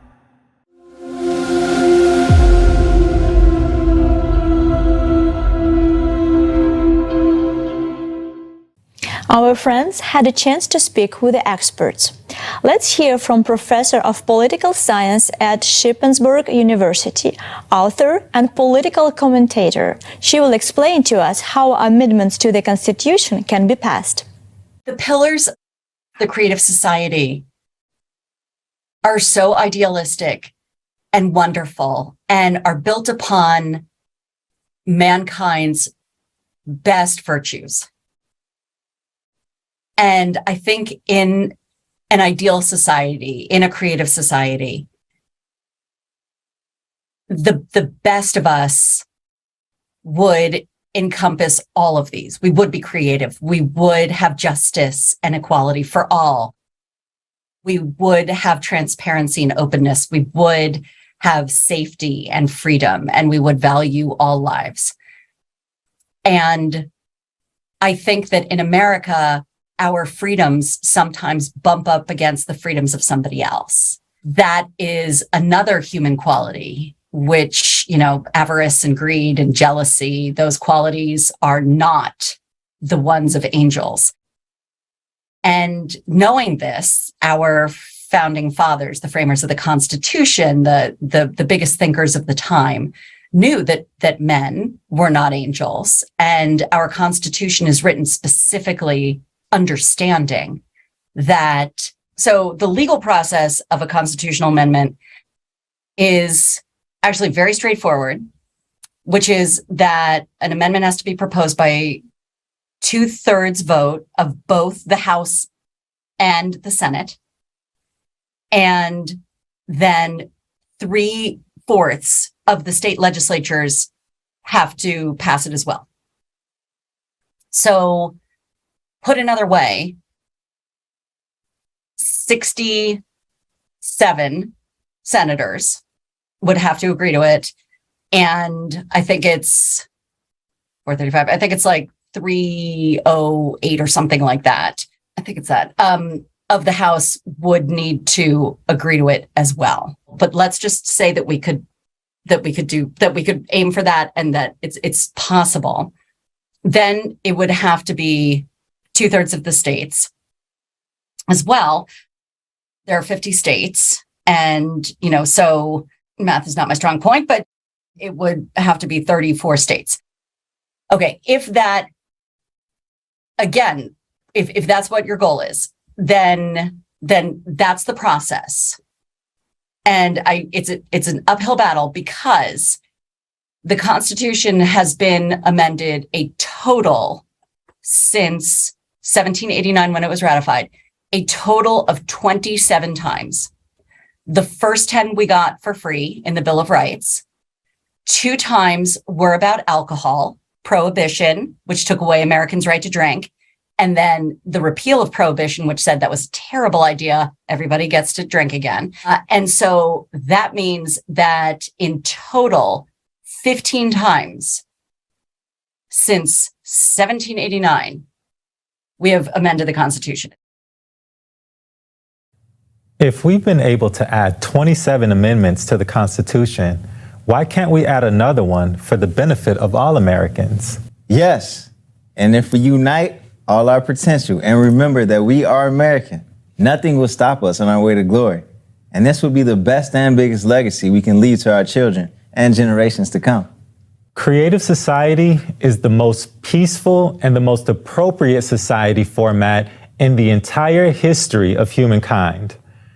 Only in the creative society can we cope with climate threats and the crisis of the entire humanity. The best investment in your future is an investment in the creative society. Every active volunteer of the creative society, those who are implementing the hardest and most difficult part, that of informing all people, deserve to receive a Peace Prize from the creative society. Every participant of the creative society deserves to be recognized and remembered in the future by grateful descendants.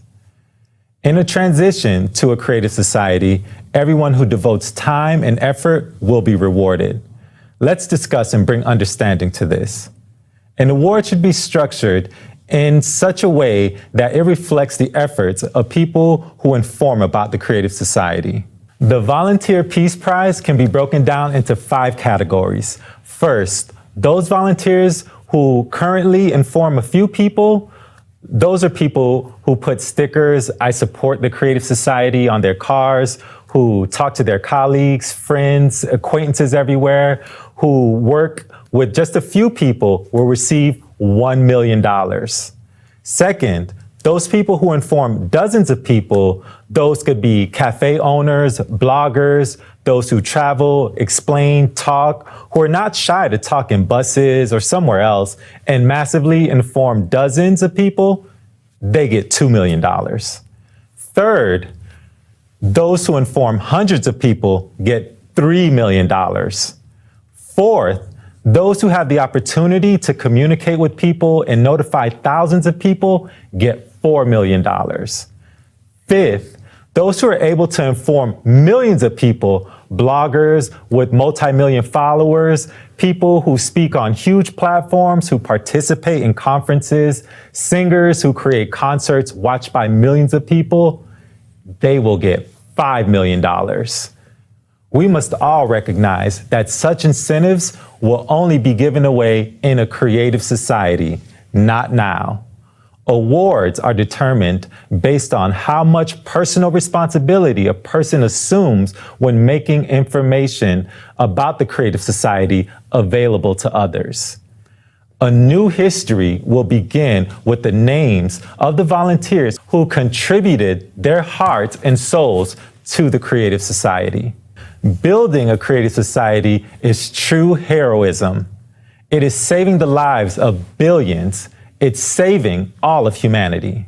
Therefore, we should not only thank such people financially, but also write their names in our history.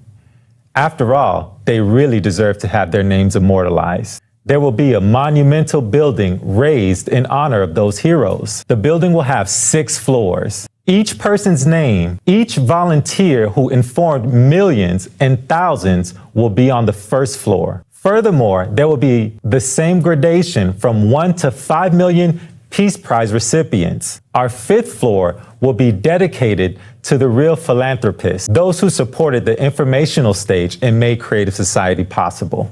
On top of the building will be tributes and portraits of those politicians who were so courageous and the first to declare their support for the creative society. In addition to helping us create voter demand for a creative society, these politicians will remain in the public memory for generations.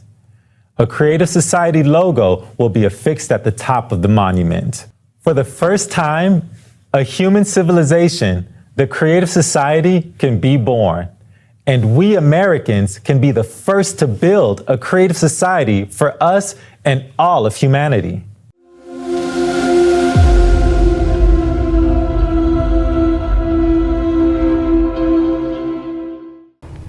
Today's conference gave us a perspective on the abyss into which we're hurtling at full speed.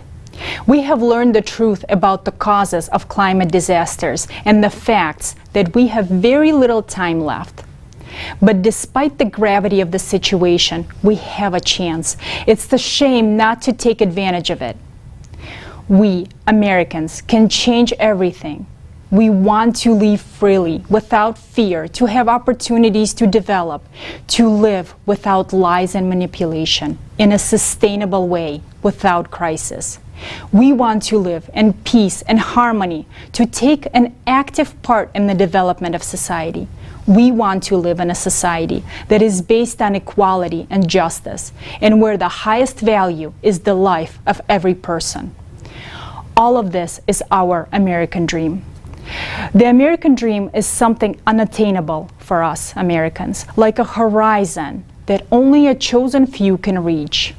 And for the first time, it is very close for each of us, and that is the creative society. The creative society is a model that is fully consistent with our American dream. And if we look more broadly, it is the dream of every person living on this planet. Think about it. While we have the opportunity to live in a beautiful creative society, we still continue to maintain this deadly consumerist format. This is simply absurd. The only people who do not support the creative society are those who do not yet understand what it is.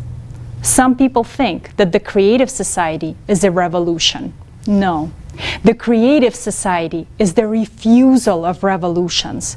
There will never be any more revolutions except scientific and technological ones, which should be a continuous and natural development in the creative society. The creative society is the way of evolution. We have always been a leading country and should remain such forever in people's memories. It is with us, Americans, that the building of the creative society must begin. We must be leaders in building the creative society. We must be an example to all of humanity. Americans are the locomotive that had always pulled the whole world towards prosperity. Today, we are faced with the fact that the climate has destroyed all the bridges in our path, and now humankind is doomed. But we can turn our locomotive towards the creative society and save ourselves and the world. Our Hollywood movie heroes have saved the world many times. But now the time has come for real heroes, for the entire human race faces a real threat. Who can do it?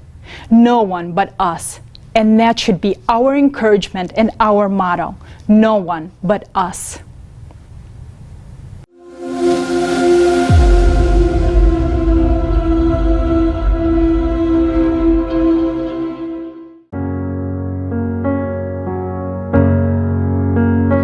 Oh, beautiful for spacious skies forever.